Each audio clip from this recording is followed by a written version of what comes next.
Hi everyone, please subscribe to my channel. Blood Immortal Venerable. See playlist for other chapters and novels. I do not translate the novels. Credits goes to original translator and author of the novel. I only make it as an audiobook so it would be easier to just listen while doing other things. Credits goes to the author of the novel. I convert stories to audiobook for mental health, for multitasking purpose, for accessibility and time saving. Listening to audiobook is also beneficial for people who have disability. It improves our listening skills and improve our English comprehension, vocabulary and other things. So, thank you for listening. Thank you and thank you very much for your support. Chapter 2961, Pursue and Attack. The sea dragon race couldn't be considered a super force in the source world. Naturally, their resources couldn't compare to those of the Oneness Sky Palace. However, they made up for it with their extraordinarily strong bodies. Their dragon scales were considered treasures and served as natural armor. The three brothers, named Yasin, Musa, and Amir, were quite lucky. The gap in their respective numbers was within 100. Additionally, even though a strong wind had begun to rise as soon as they entered the chaotic source world, they were able to find each other and team up. Musa and Amir had sinister expressions, both smiling viciously at Zen. So, you are unwilling to let go of the chaotic source spirit. Zen narrowed his eyes at them. Yasin quickly stowed away the chaotic source spirit into his space ring. Then, he turned to wink at his two brothers. Musa and Amir immediately took the hint. In the blink of an eye, Zen was surrounded. Yasin laughed. When we were outside, you seemed to have a powerful background. However, his eye twinkled mischievously. I didn't expect you to be such an idiot. The moment you saw us, you had a chance to escape. But now, I am afraid you're done for. Musa, Amir, get him. Yasin shook his head. He thought Zen would be smart, but apparently, he was just a dumb fool. They would spare him no mercy. With a brisk flick of the wrist, Musa and Amir summoned two long sabers. The other shore power flowed throughout their bodies. Their scales began to glow a blue light, which was the sea dragon race's body language for excitement. You think I'm stupid because I didn't run away?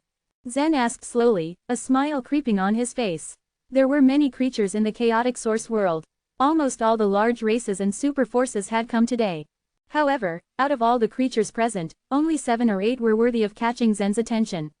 These buffoons from the sea dragon race were not one of them. Chop him. Take this. The long sabers cut through the black smog. With 800 divine megatons of force, they could almost crack both the heaven and the earth. Both Musa and Amir were confident in themselves. The sea dragon race was weak, the other shore tokens they obtained weren't anything outstanding. 5th grade other shore tokens were rarely seen in their race. However, the world was just in a sense. They had a much stronger body to make up for this deficiency. Both Musa and Amir slashed at Zen, their long sabers arcing in the air. Zen then calmly raised his hands. What? Yasin wrinkled his nose. Why was this human trying to grab the sabers with his bare hands? How futile. In the eyes of the sea dragon race, human bodies were very soft and fragile. The many large races would think nothing of them unless they had undergone the chaotic source reinforcement. This man is definitely asking for death, Yasin thought to himself gleefully. The two long sabers were powerful enough to slice Zen in half. Musa and Amir shared the same sentiments. They had been worried that Zen would use some strange other shore token when they charged. If he did, it would have been difficult to deal with him. Thankfully, this stupid human was only using his bare hands to defend himself. Bang! Musa and Amir blinked in a dazed confusion. To their shock, the two long sabers were wedged firmly between Zen's clasped hands. But his hands were no longer flesh. They had turned pitch black, like two iron hands gripping the two blades. Yasin, who had been watching from a distance, dropped his mouth open in sheer shock. The mighty warriors who had reached the chaotic source realm were able to catch the two sabers with their bare hands. But just as the three of them did, Zen came to undergo the chaotic source reinforcement. How could he do that? Before Musa and Amir could react, Zen's strength god totem suddenly released over 1,000 divine megatons of force. He twisted his two hands, snapping the blades in half. Bang, bang, in one motion, Zen used the two broken blades against their original wielders. Whoosh, whoosh, the broken blades released two blue rays of sharp light in the air and cut Musa's and Amir's throats. They stared blankly forward, unmoving. Slowly, their heads slid off from their necks, and their bodies collapsed. The black smog is very annoying. My speed has been reduced by a lot. Zen thought, as he rubbed his wrist impatiently. Then, he turned to stare at Yasin expressionlessly. I am not a bloodthirsty man. You would have been fine if you just handed over the chaotic source spirit. Unfortunately, you are short-sighted and greedy. You deserve it. With that, he suddenly leapt towards Yasin with incredible speed. Although the black smog was blocking him somewhat, he still managed to close the distance in the blink of an eye. For Yasin, it was as though time slowed down and he was seeing everything in slow motion. Yet, he was frozen in place, seized with remorse. The sea dragon race had arrived very early, so they had witnessed what had happened at the entrance of the chaotic source world. Strong warriors like Fuxi paid much attention to Zen, and the human young man in black was from his inner world. How could he be afraid of 3 members of the sea dragon race? Then, Yasin snapped back to his senses. It was too late for regrets, now. Without further hesitation, Yasin turned around and bolted. In the chaotic source world, hurricanes would occasionally appear out of nowhere. The strength of the hurricane was far from something that Yasin could resist. As long as the hurricane rose, no one knew where he would float to. By then, Zen could do nothing to him. Although both Zen and Yasin couldn't move too quickly in the black smog, Zen was obviously faster. Within a few seconds, Zen was only a few feet away from Yasin. As Zen closed the gap, he threw a punch at Yasin's back. Dragon scales for body protection. Yasin sensed Zen's strike from behind, and immediately activated the natural armor of the sea dragon race. Instantly, the edges of his dragon scales were covered by honeycomb-shaped patterns, hardening his skin tenfold. Dong! Zen's fist struck Yasin's back with a dull sound. Yasin buckled a bit under the force of Zen's blow, but he recovered quickly and continued to run as fast as he could. The bodies of the sea dragon race are truly solid, Zen thought to himself. If any ordinary human took a punch, they'd be dead by now. Little did he know that Yasin was under a great deal of pain. The strength of Zen's punch was enough to cause some serious internal bleeding. He spat out blood as he ran, cursing under his breath. There was no way he could take another punch like that. Sensing that Zen was closing in on him once more, Yasin made a split-second decision. Gritting his teeth in frustration, he pulled off his space ring and threw it as far as he could in the opposite direction. Even though the black smog posed some resistance, the space ring flew over 100 feet away. Zen hesitated. The chaotic source spirit was stored in the space ring. In that moment, Zen chose to give up the chase and turn towards the direction the space ring landed. Chapter 2962, Getting Excited. Zen had no interest in hunting down and killing the member of the sea dragon race, as the chaotic source spirit was his real goal. If the members of the sea dragon race yielded and gave him what he wanted, Zen wouldn't have to kill them. Just as he rushed toward the space ring, the black smog started stirring from above him again. Phew, the strong hurricane came. Zen's face fell when he felt the great gust of wind. If the hurricane reached him, he knew it would send him far away. By then, he wouldn't be able to find the ring easily again. And so with even more determination, he pounced on the ring. It was much lighter than Zen. As the hurricane blew, the ring rose into the air. The moment Zen landed, he leapt into the air, tailing the space ring closely. Whoosh! With his right hand, he grabbed the ring at lightning speed. Well, that was close. He sighed in relief. As he knew he had to hunt for more than one chaotic source spirit, he needed to know about them as soon as possible. With the hurricane whirling, he was sent tens of thousands of miles away.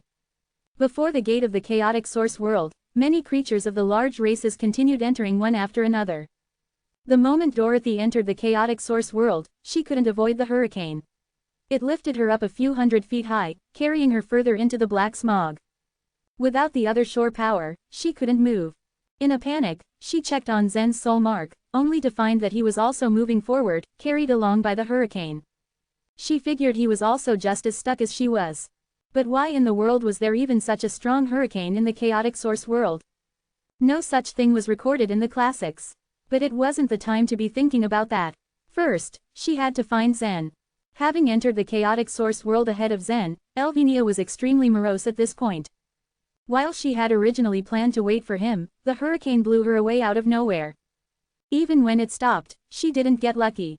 Instead, she encountered several members of the Sun Crow race, 2 of which were demon women born in the divine lair.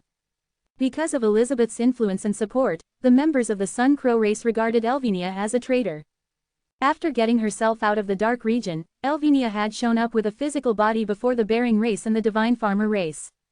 While the races were confused by her appearance, they also intended to kill her. The members of the Sun Crow race encountered Elvenia the moment they entered, so they, of course, had no intention of letting her get away. So long as they got rid of her, they knew they would get preferential treatment.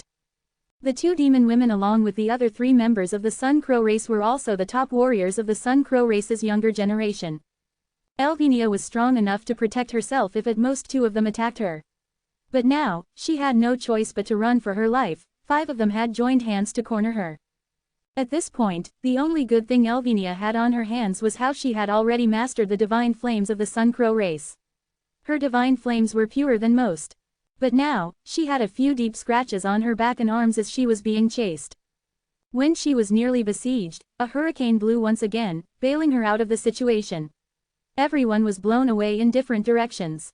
She tried to check Zen's soul mark, only to find that he was even farther away from her. How could she get back on track? Number 45-044, the woman standing before the stone door called out. An 8-foot-tall man from the Bering race stepped forward. He was none other than Garrett G. In the Bering race, the G clan enjoyed the highest status, and Garrett G was its direct descendant.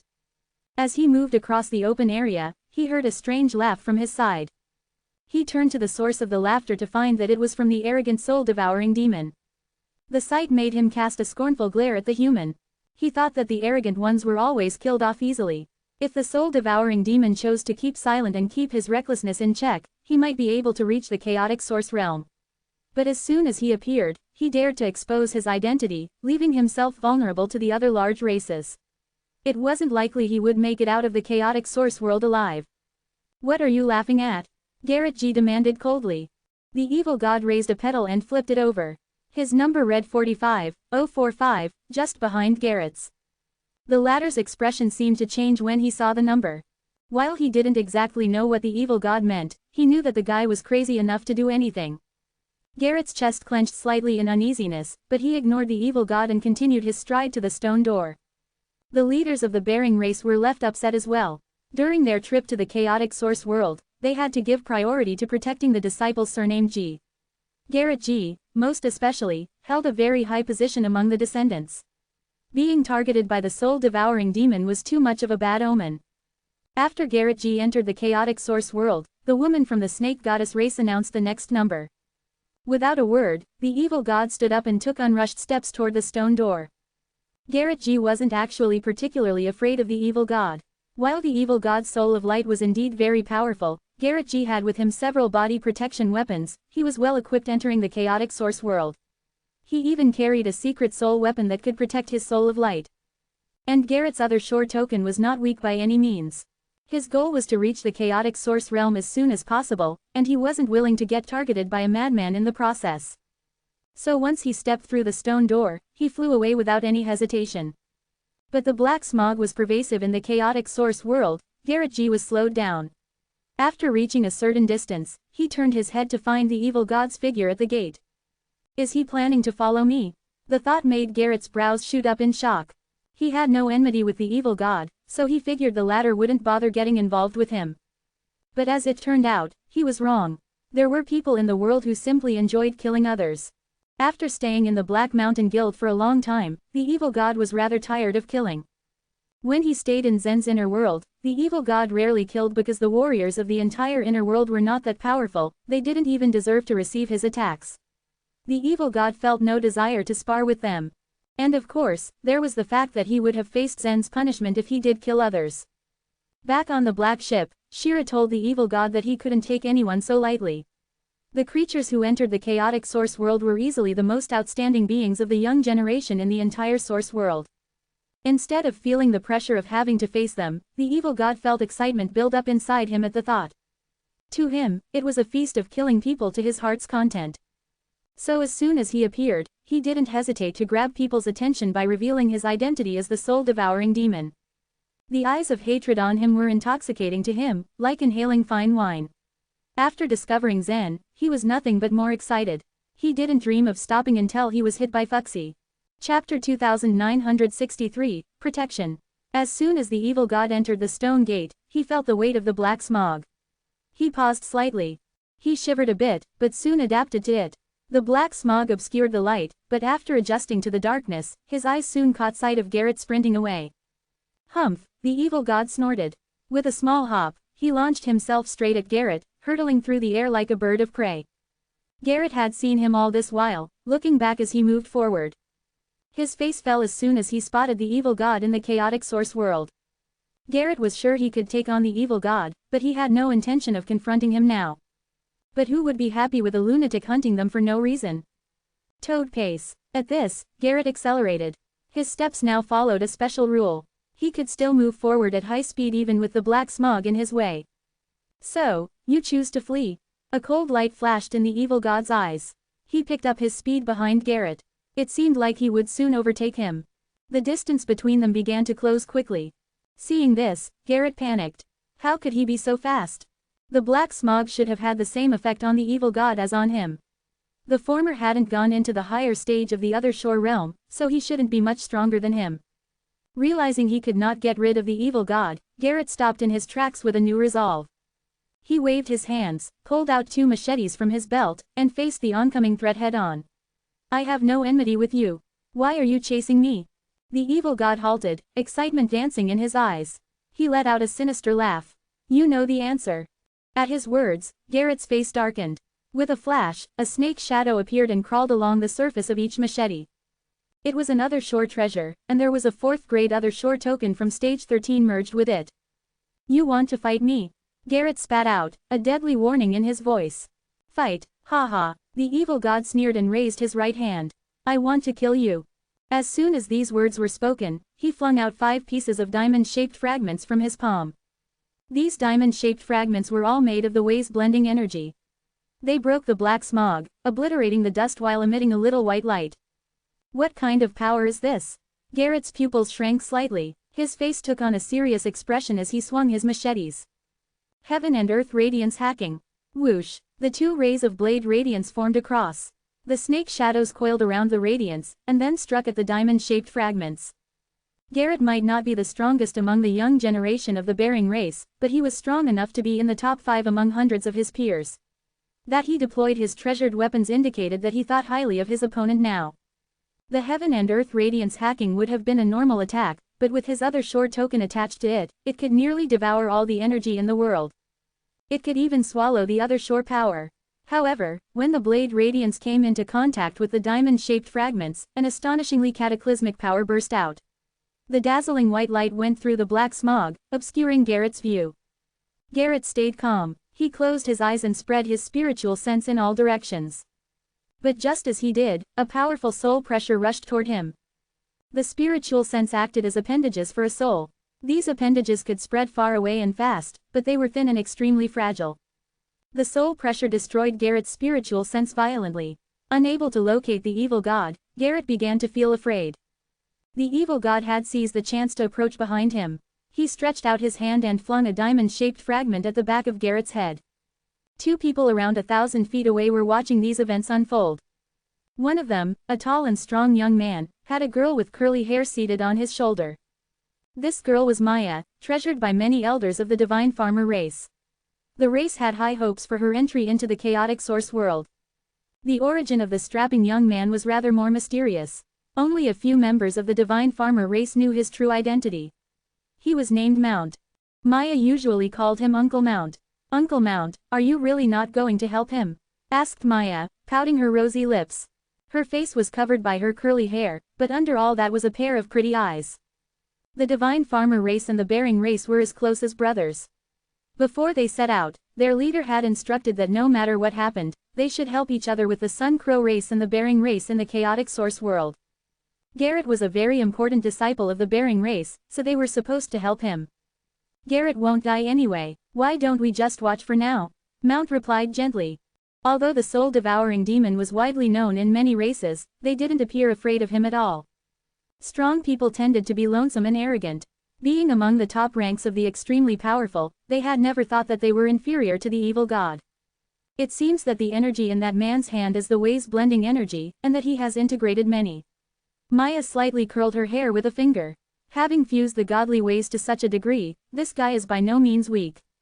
It's just a fusion of different godly ways. What's the big deal? Mount raised his hand, radiating a colorful glow from his fingertips, which contained at least 2,000 different godly ways that had been blended. As Maya looked at the beautiful ways blending energy, a smile played at the corners of her mouth. She sighed, Uncle Mount, you really are omnipotent. Blending godly ways is not as difficult as you think. As long as you have enough time, you can make it, too. But it's difficult to activate its power. I just don't know where this young man learned the method to get more than 100 layers of ways blending energy, making it as powerful as another shore token, Mount mused somberly. As they watched, the evil god moved to embed a diamond-shaped fragment into the back of Garrett's head. The evil god was certain that Garrett would die, but just then, a brown ball appeared at the top of his head. As the ball cracked, a layer of transparent enamel covered Garrett's body. The enamel firmly armored Garrett. It appeared as delicate as porcelain. But the evil god soon learned it was not. He could not break through it at all. Chapter 2964, An Amber Crystal. Some races in the Black Mountain Guild were superior in terms of strength. However, all creatures who joined the Black Mountain Guild were violent and vicious. They were raised to be independent creatures. Without the support or protection of other powerful warriors, they had to rely on their own strength for survival. The winners would advance further, while the losers had to pay the penalty of death. The evil god knew about the latent theurgy, but the members of the Black Mountain Guild didn't have any of them. The evil god attempted to remove the enamel that enwrapped Garrett with his ways blending energy. After several failed tries, he realized it was to no avail. Tenacious as he was, he refused to give up. Just as he was about to pull out his other shore token, he heard mocking laughter coming from near him. He immediately turned his head to find two human beings from the divine farmer race. These two had been standing at a safe distance of 1,000 feet away from the evil god. He was so engrossed that he didn't notice their presence. After they made themselves known, he was instantly alerted. What's so funny? The evil god sneered as he narrowed his eyes to glare at Maya. It was obvious Maya was trying to get on his nerves. He was always ready to fight off anyone who dared to annoy him. While Mount carried Maya's body, he gathered strength secretly. Although both of them displayed relaxed expressions, they knew they shouldn't underestimate the man in black. All the strong warriors had one attribute in common. They were confident in their skills, but they weren't conceited. Maya smirked and raised her arm upwards. She pointed at the black smog and said, "You can't touch him. It's a latent theurgy made from another shore token from stage 31. You cannot break it." "Oh, really?" The evil god arched one brow upwards and scoffed. The corners of his mouth turned into a sly smile. He didn't seem to take her words seriously. Since he was unsuccessful in breaking the latent theurgy, he decided to let it go for the moment. Maya and Mount remained where they stood and didn't run away. He looked at them with vicious intent as though they were his next prey. With quick steps, he began to make his way towards them. Maya shook her head disapprovingly and said, "You don't have time to fight with us now." "And why is that?" The evil god shook off her words as he continued to gather his strength while he walked. "Because the hurricane is coming once again. You'll be swept up before you even get here," Maya said as she smirked while pointing in the distance. The evil god stopped in his tracks with a trace of doubt shadowing his face. At this moment, the black smog of the chaotic source world began to surge again. It didn't take long before a huge force made its way towards the evil god and swept him off his feet and into the sky. Maya, Mount, and Garrett, who was still sealed up by the enamel, had all been swept up in the air along with him. The hurricane swirled around the chaotic source world. Any living being within close range of it would be tossed thousands of miles away whenever it came. Trying to get back at her, the evil god attempted to resist the pressure of the hurricane and made his way towards Maya. However, he was blocked off by several thousand divine megatons of force. The pressure coming from it was so severe that even he was unable to persist against it.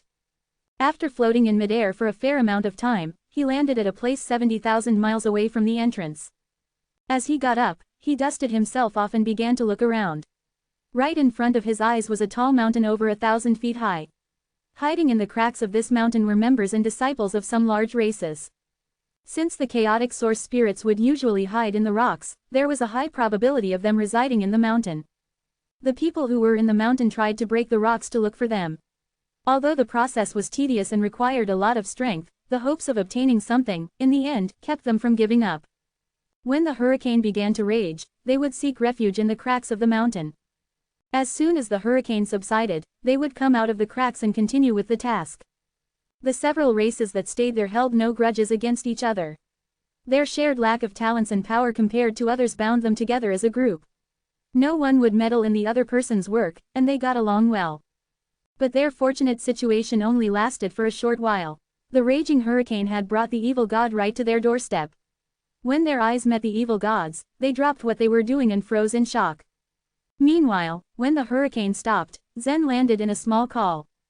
Perhaps because of the constant visits of the hurricane, the mountains of the chaotic source world remained barren. Zen quickly made his way inside the small call. He sat down before he forcefully removed the soul seal from the space ring. He came across a variety of stored items as he rummaged through it to look for the chaotic source spirit. After ignoring all the useless stuff collected by Yasin, he soon found the chaotic source spirit. When Zen reached for it, the hair on the surface of its body stood up in response. Zen's touch had activated its defense mechanism. To protect itself from him, it came at Zen ferociously like a rabid dog. But Zen flipped his hand and pinned it to the ground effortlessly. "Feisty little thing, aren't you?" he muttered to himself as he felt it struggle. Aha! Alas, the chaotic source spirit gave up and let out a squeal of grievance while it splayed out on the ground.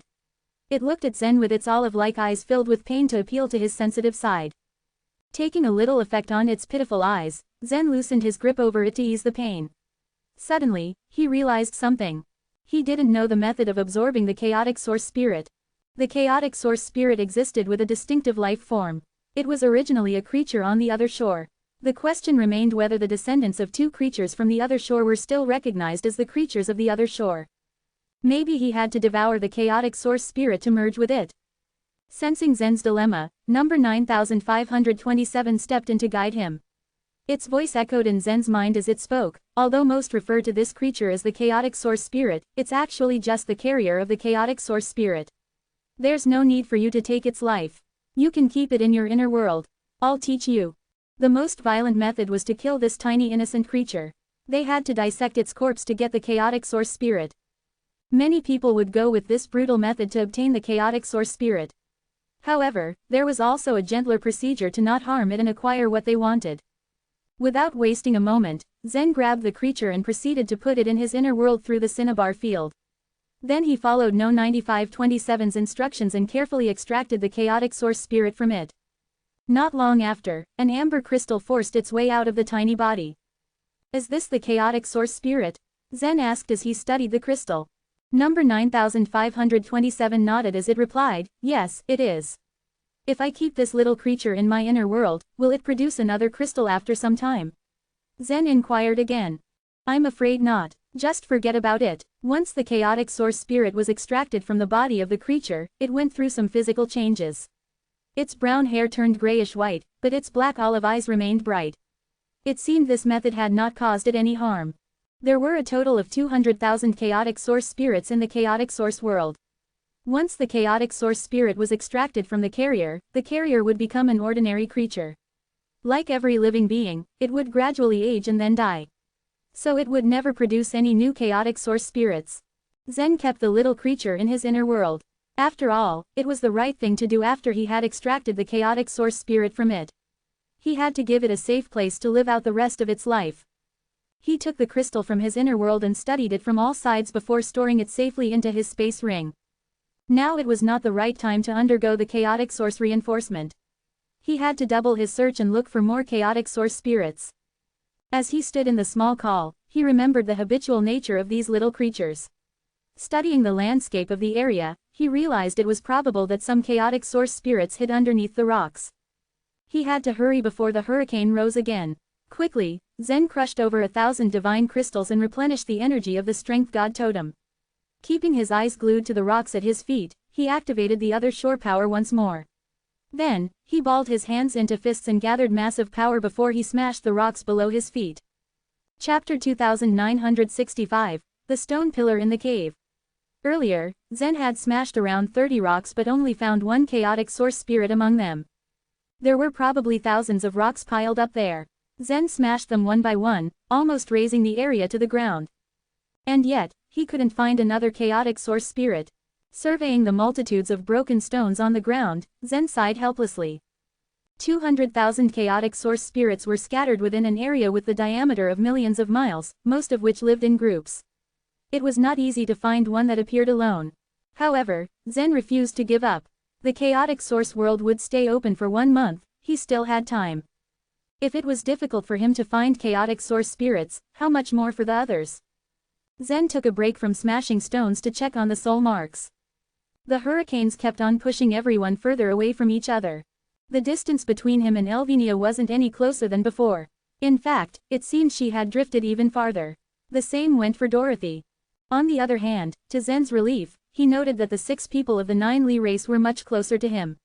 Hutton and the 3 other 9 Li people were gathered as a group, while Sally was dozens of miles to his left.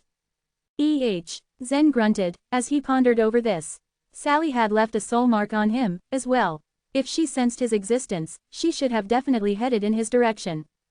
But now, Sally stayed put, wherever she was. The hurricane would blow every 5 minutes, and it was coming again soon. God knew where Zen would be blown to next. So, he wasted no time and headed to the left, to where Sally was. Soon, he encountered a mountain range, or what was left of it. Apparently, someone had also destroyed the mountains. They were almost completely leveled, with shards of shattered rocks everywhere. There are still 3 miles left. Once again, Zen checked on Sally's location. After confirming she hadn't moved, he leapt into the air and flew through the flattened mountain range. When he arrived at the area where Sally was supposed to be, he found no one there. Puzzled, Zen surveyed the area with vigilance. The soul mark couldn't lie, but he couldn't see Sally anywhere. She must be down there. There was only one possibility. Sally was within the mountains. There must have been an entrance somewhere. Just as Zen was deep in thought, the black smog above his head surged once more. After having gone through this several times, Zen knew what to expect. As soon as the black smog started to surge, this indicated the hurricane would blow within a few seconds. He cursed under his breath. It would be difficult for Zen to escape the hurricane now, but it would be really inconvenient once he was blown away. Just then, a voice suddenly chirped not far from him. Zen, in here, come on in. Zen turned his gaze to the direction where the sound came from. Suddenly, he saw Sally's fair arm waving frantically at him from a crack at the side of a mountain. The upper and lower parts of the crack were folded, so it would have been difficult to detect it without using spiritual sense. Zen knitted his brows. Planting his feet firmly on one side of the mountain, he launched himself towards the crack with incredible force, shooting towards Sally's waving arm. Whoosh! As he was closing in on the small cave, the hurricane started to surge. Zen, hurry you! But before she could even finish her sentence, the hurricane blew with such force that she was pushed violently into the depths of the stone crack. Zen also felt the incredible force of the hurricane tugging at his body. Gritting his teeth, he knew he had to do something quick. Zen lowered himself, rolling over and then kicked a giant rock that was beside him. The kick was an explosive force of over 1,000 divine megatons, completely shattering the rock in an instant. Zen used this momentum to launch himself forward a bit. It was just enough for his fingers to clasp desperately onto the edge of the crack. Channeling all his strength into his arm, he pulled himself inside the crack. Like Sally, the hurricane whipped him from behind so violently, he was pushed into the depths of the crack. Zen rolled blindly in the dark until he crashed into a stone wall. When he got his bearings, he realized he was in a small cave. Zen's body was naturally able to withstand the collision. He stood up, unscathed. Instead, the wall of the cave had some hairline cracks from the impact. Just now, Sally had also been thrown down by the hurricane. Like Zen, she also collided with the wall of the cave, but she wasn't as strong as Zen. She was knocked out, lying motionless on the ground, unconscious. Zen slid down from the cave wall, and held up Sally. He stretched out 2 fingers and pressed them against her forehead to check her condition. After a while, he was a little relieved knowing that her injuries weren't serious. Fortunately, she's just passed out. As he spoke, he gently released a stream of warm soul force onto her body. After a while, her eyelashes fluttered as she woke up. To Zen's surprise, the first thing she said was, "Zen, are you all right? You should worry about yourself." Zen smiled, shaking his head. "I'm fine." She sat up and stretched her arms and legs. After all, Sally was a descendant of Chiyu's brother. Although the bodies of people of the 9 Li race were considered weak compared to that of non-human creatures, they were still the strongest among the many human forces. "Why are you in a cave?" Zen asked curiously. Sally blinked. "I was searching for the chaotic source spirits with them down there. Just now, I found that your soul mark was approaching, so I came up. I didn't expect that the hurricane would come at this time. If Sally hadn't spotted Zen and warned him in time, he would have been blown 10,000 miles away by the hurricane." "Is there a chaotic source spirit in the cave?" Zen's eyes flashed. "And who are the people you're talking about?" There are not only chaotic source spirits, but also many vicious beasts. Zen, just follow me and you'll find out, Sally answered cryptically. She led the way in the front, and they went down the rugged path in the cave. After a while, they took a sharp turn and Zen found that there was a different world underground. Underneath the flattened mountains, there was actually a huge cave, with shimmering stone walls. In the middle of the cave, there was a thick stone pillar with countless small holes on its surface. Fiery red eyes flickered from inside the holes. Zen, a voice cried as soon as they entered the cave. Hyam, Zen grinned widely. Hyam was on par with Milo in terms of both status and strength in the Oneness Sky Palace. Moreover, he was very smart and flexible, which had left a deep impression on Zen on the other shore. Besides Hyam, there were other warriors present, 2 werewolves of the celestial wolf race, 3 members of the moon spirit race, and another non-human creature. If they were members of the super forces, they would never have been able to tolerate each other, and would have probably already taken action against each other. However, since they were all from smaller races, they were able to get along quite harmoniously. With Zen there, Hyam was filled with joy. Zen, you came at the right time. This stone pillar is so dangerous. We don't know how to deal with it. I was wondering if you can break the pillar. Zen, of course, knew that since they stayed in this cave, these warriors had to be up to something. He glanced at the stone pillar. Are there chaotic source spirits in the pillar? Yes, and actually, there are a lot of them, answered Hyam with certainty. But besides the chaotic source spirits, there are also other ferocious beasts inside, which are very troublesome to deal with. As he spoke, he summoned a fishing rod, casting the line. Then the hook with the bait flew towards the pillar. Chapter 2966, Fierce Ants.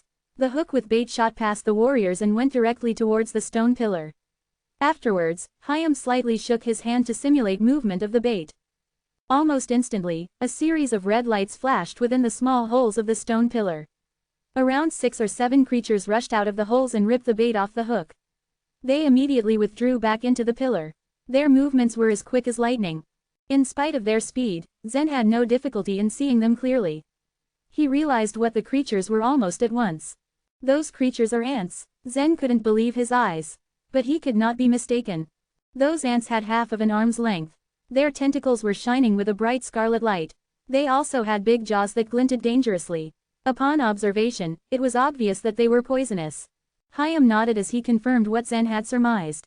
With a frown, he said, they must be the kind of wild and ferocious ants unique to the chaotic source world. They are highly poisonous. There is no doubt that we must not approach them. Having said this, he pointed to an area not that far away from them. Zen looked towards the direction he pointed. There, a member of the celestial wolf race lay lifeless on the ground. He had a black mass all over his body. Clearly, he died due to the poison that spread in his system. Zen turned his head back at the stone pillar. He pondered for a while and then said, it seems like these ants do not intend to leave their nests. Is it possible to attack them with the other shore tokens? My other shore token is of the descending type, Zen. Watch this, Sally said as she wanted to demonstrate something to Zen. A little round ball materialized from Sally's hand. It seemed really heavy and compact. Its surface was covered with a rainbow-like luster. This other shore token was known as the iridescent stone unique to stage 13 that contained astonishing other shore power.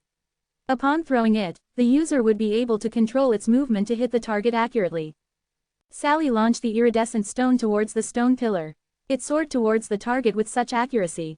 Pew! Boom! The incredible power of the iridescent stone caused ripples in the space as it flew in the air.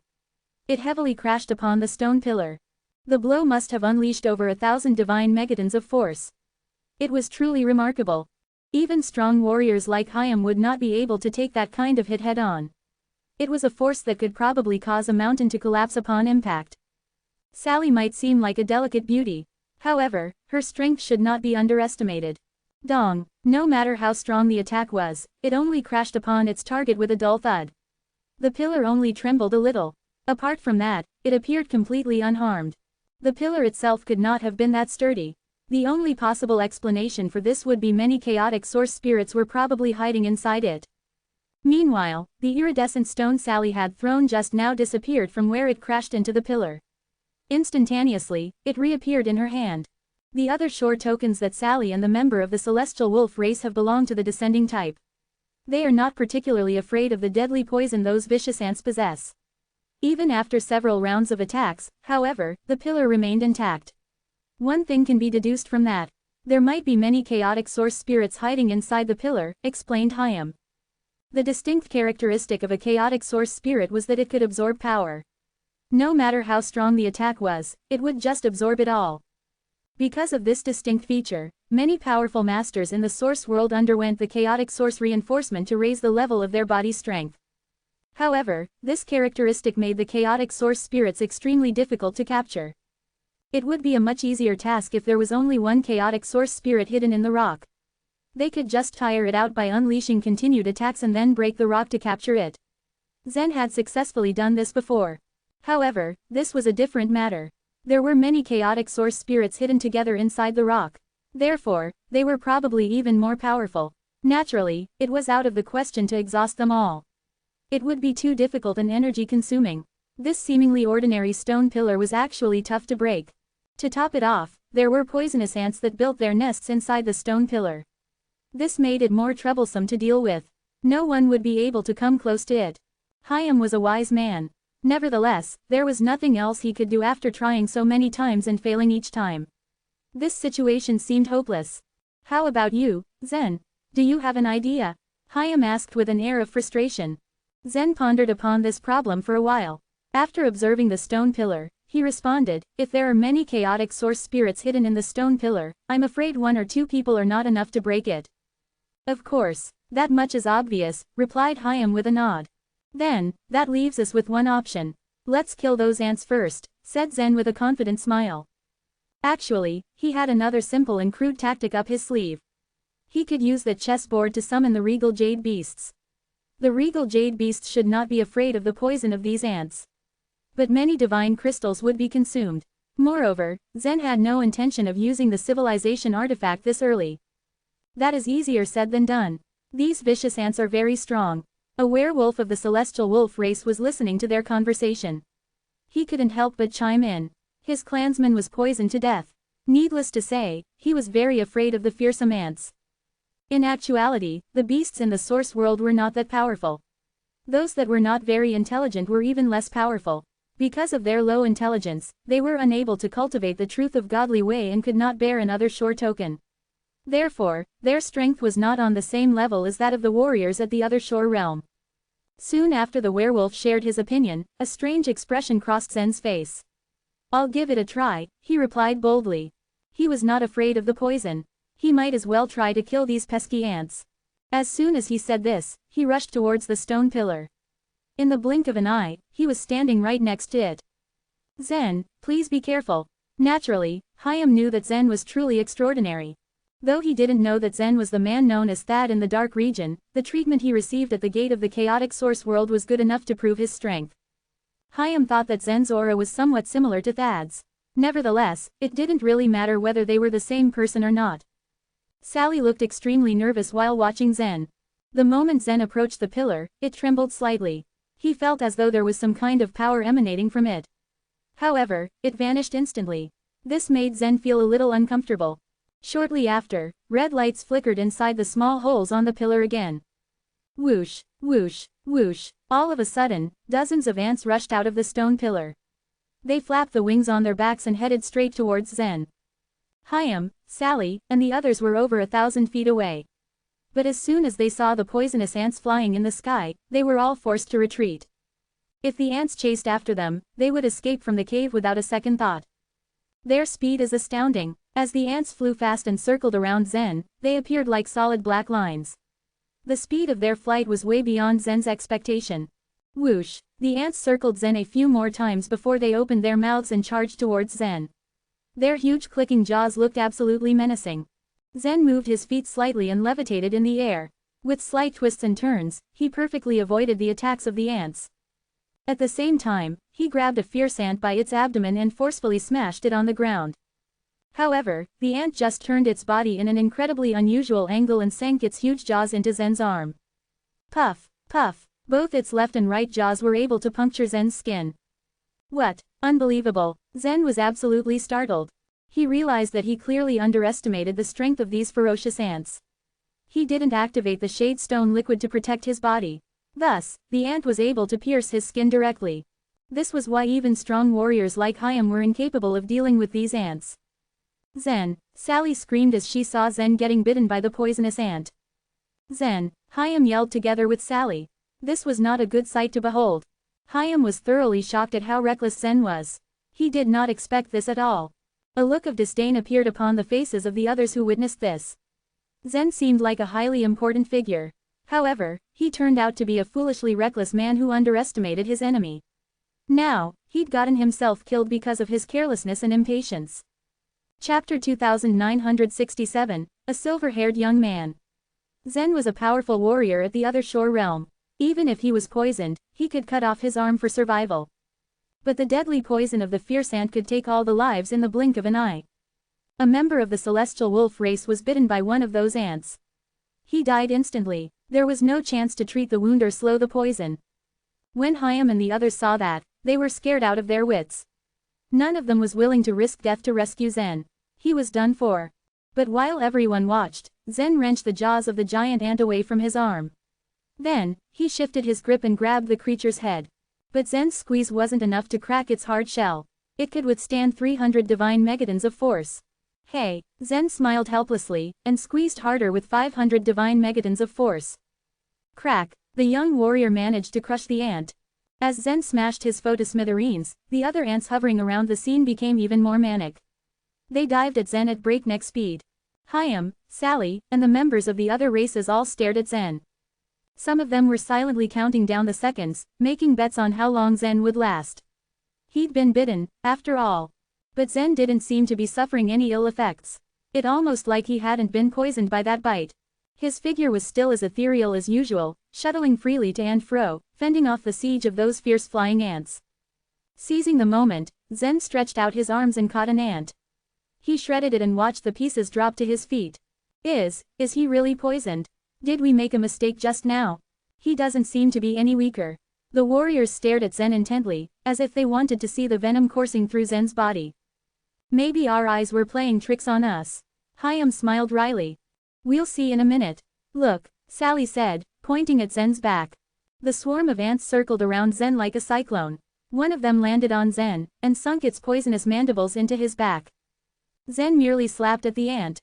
The vermin was crushed to pieces by several hundred divine megatons of force. Seeing that Zen was still alive, Hyam, Sally and the others finally realized that Zen was not afraid of the poison at all. He might even be immune. That was why he dared to charge fearlessly forward. Is he a puppet? A non-human stranger speculated. There were some amazing puppet-making skills in the source world, with which the carvers could make the most realistic-looking marionettes. The puppets were not made of flesh and blood, so they wouldn't have to worry about any kind of venom. Zen's no puppet, said Sally proudly. He has special talents. The ant's poison can't kill him. How could a puppet without a soul enter the other shore? How could Zen be a puppet? As the young master of the Nine Li race, he was strong and powerful. When the others saw the expression on Sally's face, they couldn't help but curl their lips. She was worried about Zen a minute ago, but now she seemed like she was cheering him on. Meanwhile, the non-human stranger at the rear of the group had a wicked light in his eyes. No one noticed, because he stood behind everyone. Their gazes were fixed on Zen while he battled the ants. The stranger was from the Lofty Mountain race. He had mighty-looking limbs, and resembled a gorilla. The Lofty Mountain race was a minor race in the northern part of the source world. Since they were so few in number, they had no power. Few in the source world even knew of them. In the past, one of their race, an evil ape, had been one of the supreme masters there.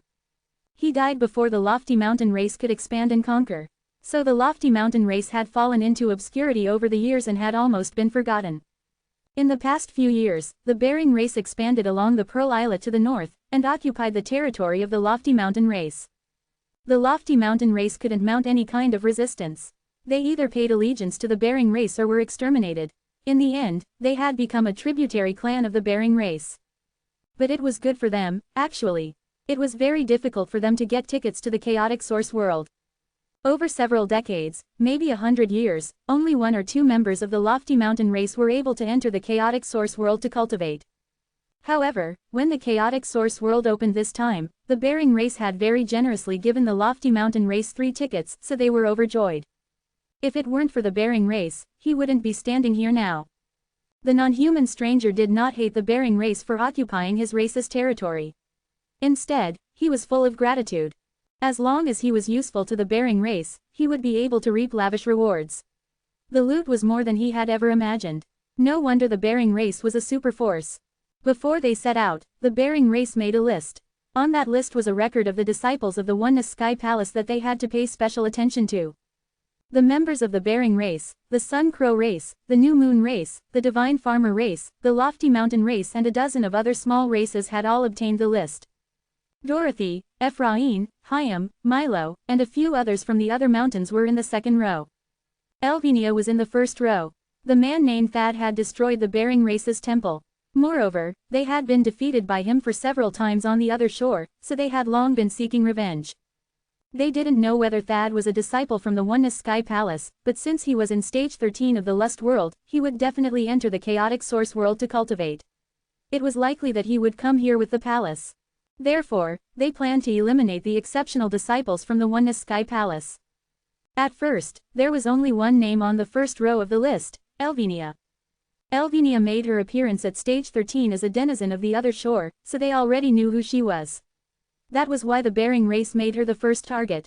But just before the chaotic source world opened, there was another person's name occupying the first row of that list. That was Zen, the guy in front of the stone pillar. While everyone was gobsmacked at Zen's immunity to the poison, the non-human stranger quietly crushed a rune. The members of the Bering race could communicate with each other with the help of the Yellow Emperor Magatama, but this non-human stranger was not important enough to have one. However, the Bering race had been well prepared when they issued that list. On the list, next to those names were runes with different colors. The non-human stranger crushed the rune next to Zen's name. When he crumbled the rune, the soul marks of certain races tingled. The Bering race, the Sun Crow race, the Divine Farmer race, and the New Moon race all felt it. Atop a mountain, a silver-haired young man stabbed a spear into the ground and stood still. The hurricane kept blowing around him. It was almost unthinkable, but the hurricane with several thousand divine megatons of force was unable to blow him away. Of course he could not resist such a powerful hurricane. If you looked carefully, you could see tiny currents surging and circulating around him. He had made himself one with the wind. By doing this, he made the hurricane forget him. This was his way of cultivation. He wouldn't miss this opportunity to strengthen himself. At this moment, he suddenly opened his eyes, looking off in the distance. That didn't take long, he muttered. They found the man named Zen. But he's too far away from me. I'll spare his life for now. Then he closed his eyes again. He stood still in the wind like an iron tower. Chapter 2968, Pouring Out. The hurricane swirled, the black smog within it looking dangerous as it went. In the hurricane, two divine lair women spread out their wings and began to fly downwind. They couldn't ignore the power of this hurricane, but they could sometimes control their direction and the distance they covered as they flew downwind. The first woman's eyes flashed before she turned to the other and said, "Briley, did you feel that?" "Yes." Briley nodded. "If my memory serves me right, it should be a member of the Lofty Mountain race who sent out the signal." "Your memory is good, Briley," Leslie said with a smile. "The key is that Zen guy is right there." Her voice had turned cold with hatred at the mention of Zen's name. Elizabeth wasn't the strongest among the warriors in the Sun Crow race, but every woman in the divine lair had the utmost respect for her. And Zen had committed the unforgivable sin of offending Elizabeth. The Bering race had included Zen in the kill list. They would kill every warrior they thought might be Thad. So irrespective of whether or not Zen was Thad, they would kill him in the chaotic source world. The Sun Crow race hated Zen even more because they respected Elizabeth greatly. "Should we go there?" Briley asked. "Of course, he's not that far away. Also, someone else will be joining us," Leslie replied. She paused before continuing, "The hurricane is still blowing, and many people can't move in this situation. But once the hurricane stops, a lot of people will approach him. The target will probably take shelter somewhere or hide in some cave." Saying thus, Leslie spread out her golden wings and took off, closely followed by Briley. Inside the cave, Zen had finally managed to kill all the ants that had emerged from the pillar. But Hyam and the others were still scared of approaching the pillar. Zen had only managed to kill a small number of the ants.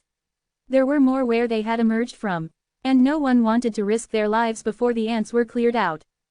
The ants, that had emitted red light from the holes of the pillar, were now hiding so that the people standing outside couldn't see them. "They are not coming out," Zen said, confused, looking into the holes that were now pitch dark. He couldn't see anything, try as he might. But when he used his spiritual sense to try and perceive what was going on in there, he found that something in the stone pillar was blocking his spiritual sense. It didn't matter if the ants weren't coming out. Zen wasn't about to show them any mercy. He took a step back, and a short pause later, he suddenly pulled out the power of the strength god totem in a mighty burst. As the surging power gathered at his fist, he threw a punch at the stone pillar. Bang! The chaotic source spirits hidden in the stone pillar completely absorbed the power of his punch. The pillar shook slightly before returning to normal. Zen might have failed in his attempt to break the pillar, but he wasn't discouraged. The stronger this pillar was, the higher the number of chaotic source spirits there were in it. He would reap more benefits when the pillar finally broke. Dong, dong, dong. Zen punched the stone pillar again and again, the other shore power he was releasing in the process becoming more powerful with each punch. Hayam was amazed at the power in Zen's fist. No wonder Zen was the champion of the Seven Mountains meeting. Hayam wondered which level his sword skill had reached. Zen's punches were powerful, but they weren't strong enough to break the defense of so many chaotic source spirits gathered together. As he continued to punch the pillar, a dull sound reverberated around them. Sally's iridescent stone smashed into the stone pillar. Zen turned and found Sally nodding at him, smiling. She then reached out, causing the iridescent stone to fly back to her. She didn't dare approach the pillar, but she could still help Zen. A member of the celestial wolf race had also summoned his own other shore token, a dark gray spear that probably came from a race on the other shore since it was not naturally formed. It was exquisite and seemed to have been carved from a special material. This member of the celestial wolf race didn't want to be left behind, given that Sally was also helping Zen to break the pillar. If he contributed his strength right now, he could demand a share of the chaotic source spirits when the pillar finally broke. Whoosh! The member of the celestial wolf race threw the spear. It whistled as it cut through the air before stabbing the pillar. Snap! The pillar trembled, but the spear failed to make even a small mark on it. This was why the chaotic source spirits were deemed powerful.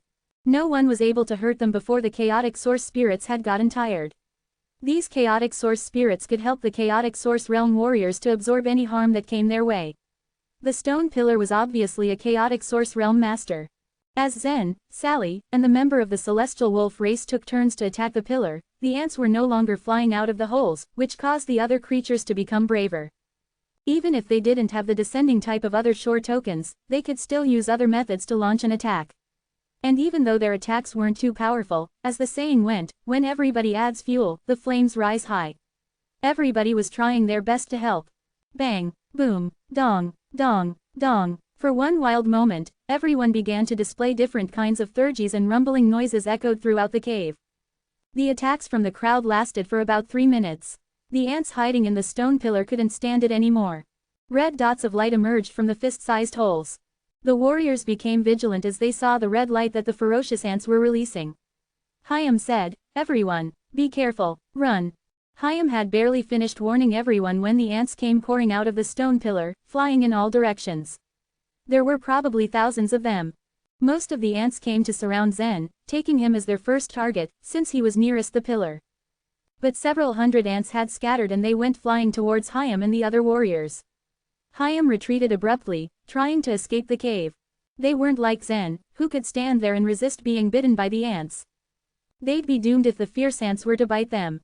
Whoosh, whoosh, whoosh, whoosh. The warriors of the celestial wolf race and several other non-human creatures began to run towards the entrance of the cave alongside Sally. They might not be as afraid of these ants in the open space outside. But as Hayam walked along the rugged path in the cave, the howling of the wind stirred a bad premonition within him. The moment he arrived at the entrance of the cave, the hurricane poured in, blowing him aside and smashing him into the wall. It was now blocking the cave's exit. With their strength, it would be next to impossible for them to go up against the wind. The warriors' hearts sank at this sight. Behind them, the wings of the ants vibrated and hummed. If they couldn't get out of the cave, all of them would die here today. Chapter 2969, The Living Puppet Chains. Ah, ah. An ant is biting me. Back off. 2 members of the moon spirit race and 1 of the celestial wolf race shrieked miserably as the fearsome jaws of the ants clamped down on them. But they then froze and flopped to the ground as they died, their bodies rotting immediately. This surprised the others. The one from the lofty mountain race and the other from the celestial wolf race launched a frenzied counterattack on the ants. They could certainly kill a few ants with their strength, but it would be far from enough. The member of the lofty mountain race was seriously disheartened and disappointed.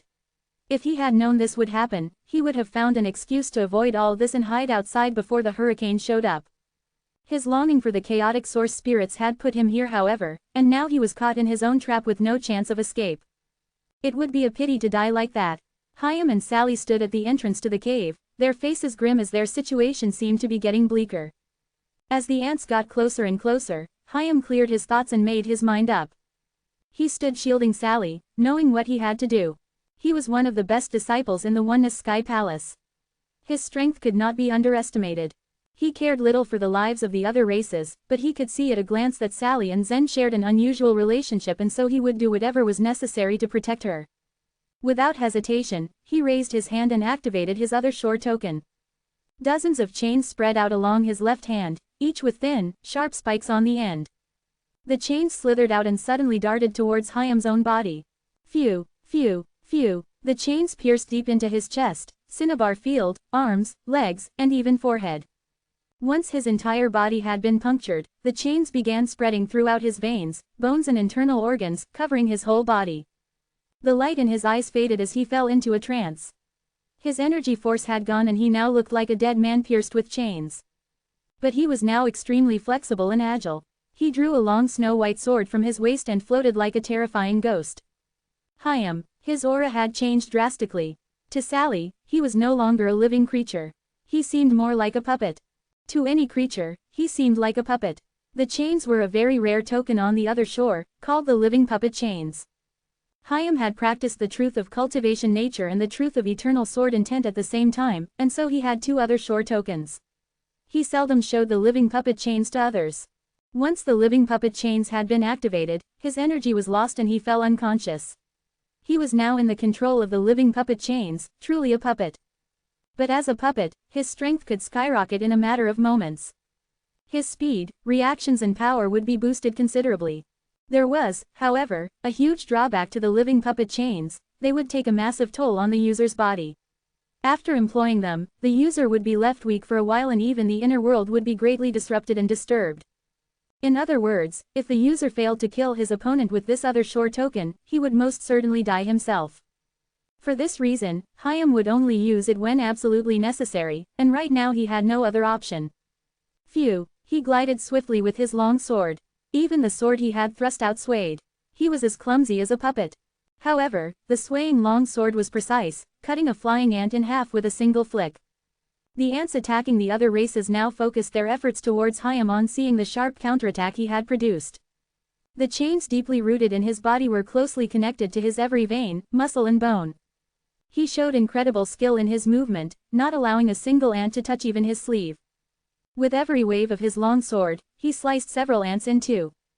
500 to 600 ants had pounced at him and in the blink of an eye, only 200 to 300 were left.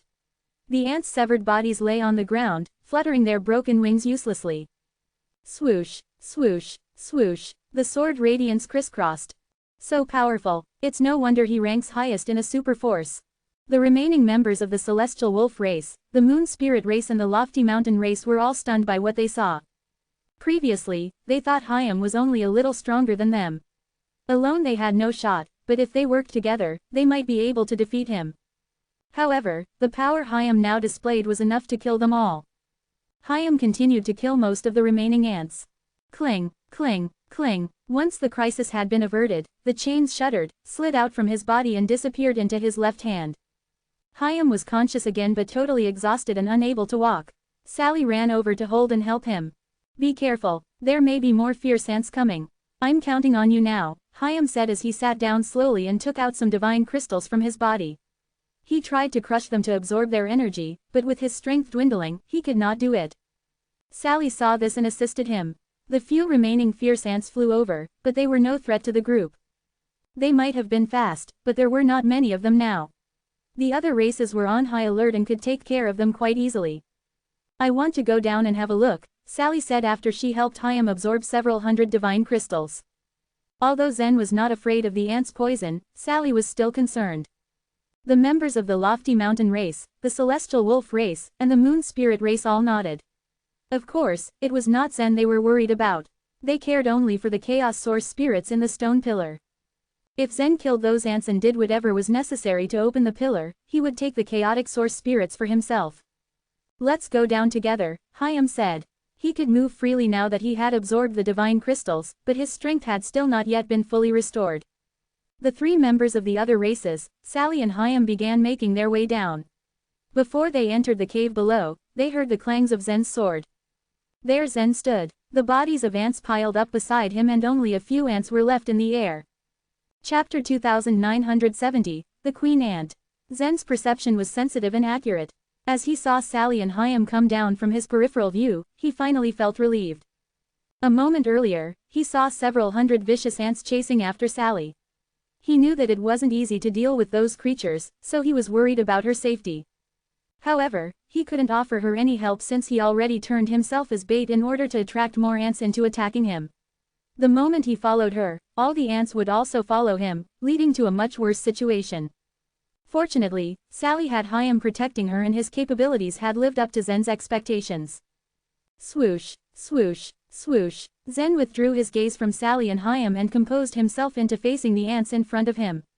As he focused, several rays of sword radiance spiraled out.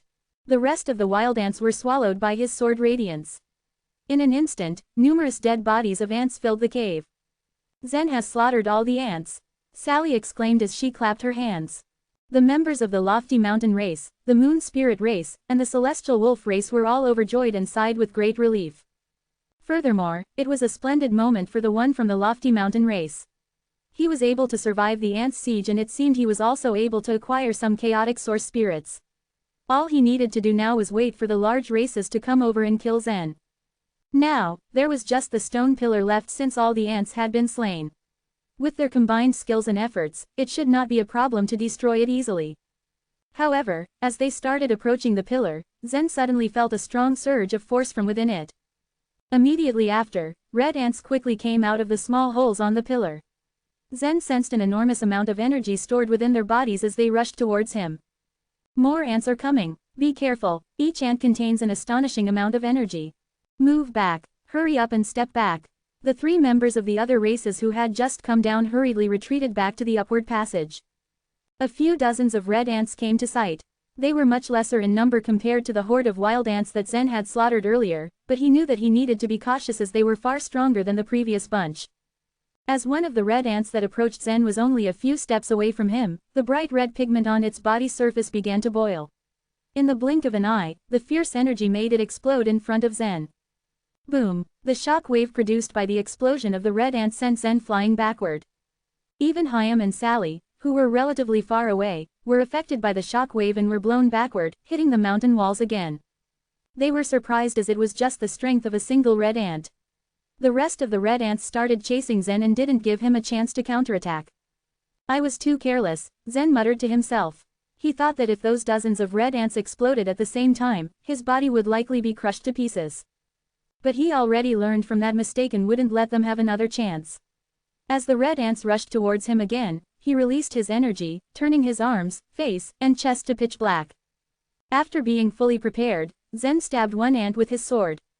As the sword radiance cut the red ant open, it immediately exploded and caused a huge shock wave. This time, Zen had already made adjustments with his body.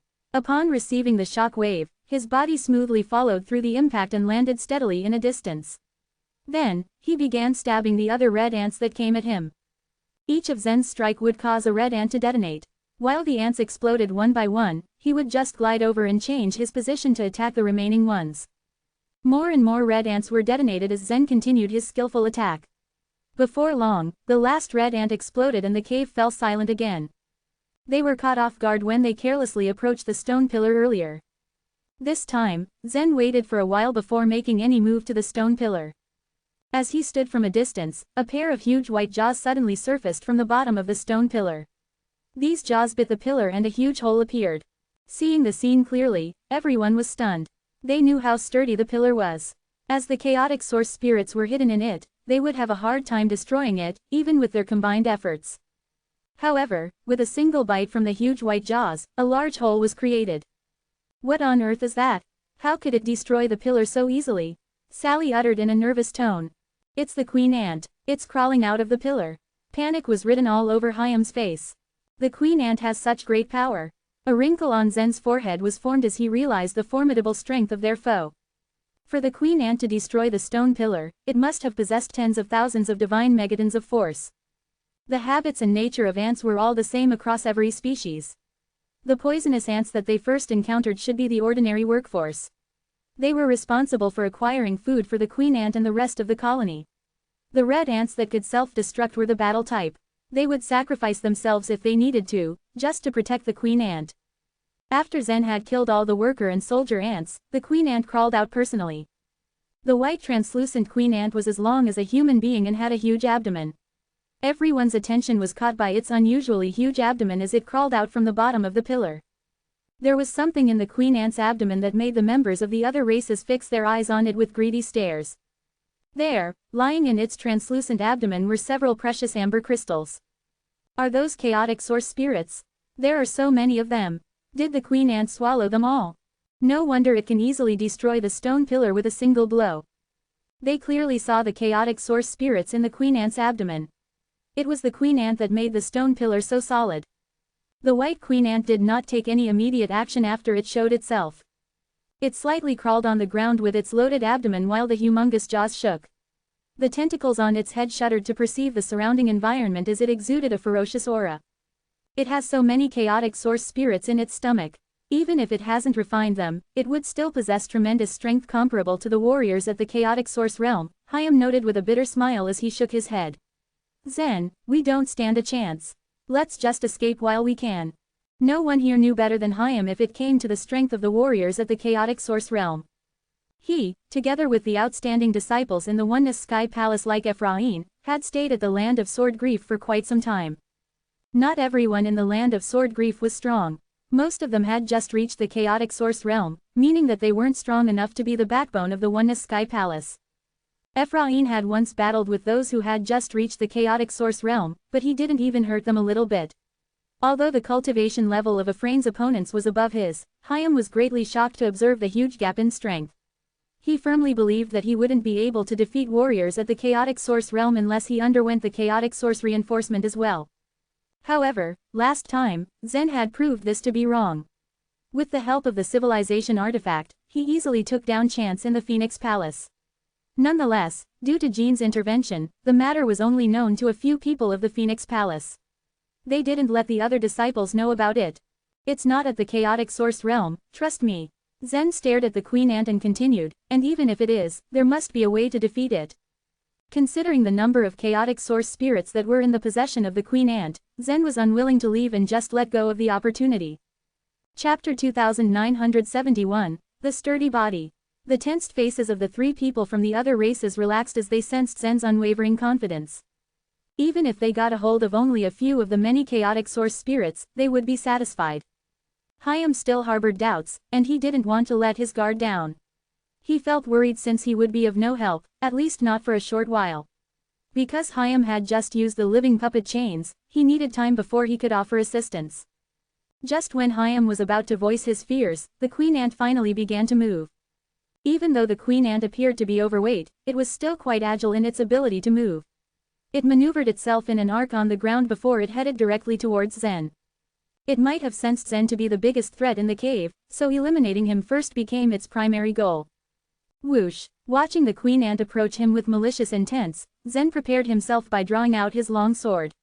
His eyes flashed with a wild fighting spirit flaring up as he studied its movements. Even though he braced for the upcoming attack, Zen couldn't help but feel a little worried and confused by the situation. However, his worries were not tied to chaotic source spirits. Even if these chaotic source spirits collectively contributed to strengthening the body of the queen ant, they could only make it more durable. It would have the resistance of a punching bag, resilient and solid, but not intimidating. The real issue was to figure out the source of the power of those fierce ants that attacked them earlier. Each of those poisonous ants contained the power of dozens of divine megatons. The only way to obtain such power in the source world was to enter the other shore and fuse oneself with another shore token. Other than that, it was close to impossible for one's physical body to contain the strength of dozens of divine megatons. Even someone like Zen would be unable to do so without entering the other shore. However, these ants didn't have a mind of their own. Their strings of control were in the hands of the Queen Ant. They would follow every order from it blindly without question. Even the orders to lay siege to the intruders were from the Queen Ant. Compared to them, the Queen Ant was quite intelligent. Zen could tell its soul was not to be underestimated when he sensed the aura it emitted. It must have entered the other shore through the truth of cultivation nature and later fused with another shore token. The other shore token in its possession could provide each of the several thousand ants with dozens of divine megatons of force. Gathering all that power together would further add up to tens of thousands of divine megatons under the Queen Ant's control. As the Queen Ant closed the distance between it and Zen, it was time for him to make his move. Zen jumped back and stationed himself on the wall of the cave. He used it as a boost and turned over to fall backwards towards the Queen Ant. His body dropped at an alarmingly high speed.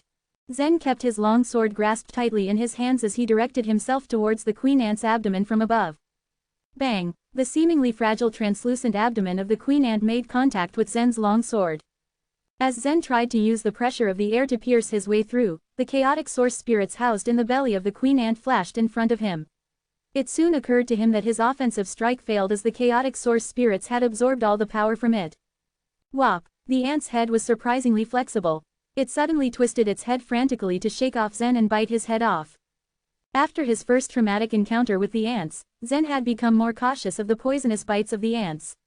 Previously, he had let his guard down and had his arm chewed on by a poisonous ant. That incident alone taught him to remain at a safe distance from them. After he failed to cut down the belly of the Queen Ant, Zen retreated to gain some distance from his opponent to rethink his strategy. Just then, a white-colored ring suddenly shot up above the Queen Ant's head. The ring spun around and unleashed a ray of white light. The ant corpses that were connected to this white light regained vitality in their limbs and started to move again. With swift movements, they spun around to weave a huge dense net and moved towards the Queen Ant. The net of the dead bodies of the ants closed in on Zen, who kept on his attempts to retreat.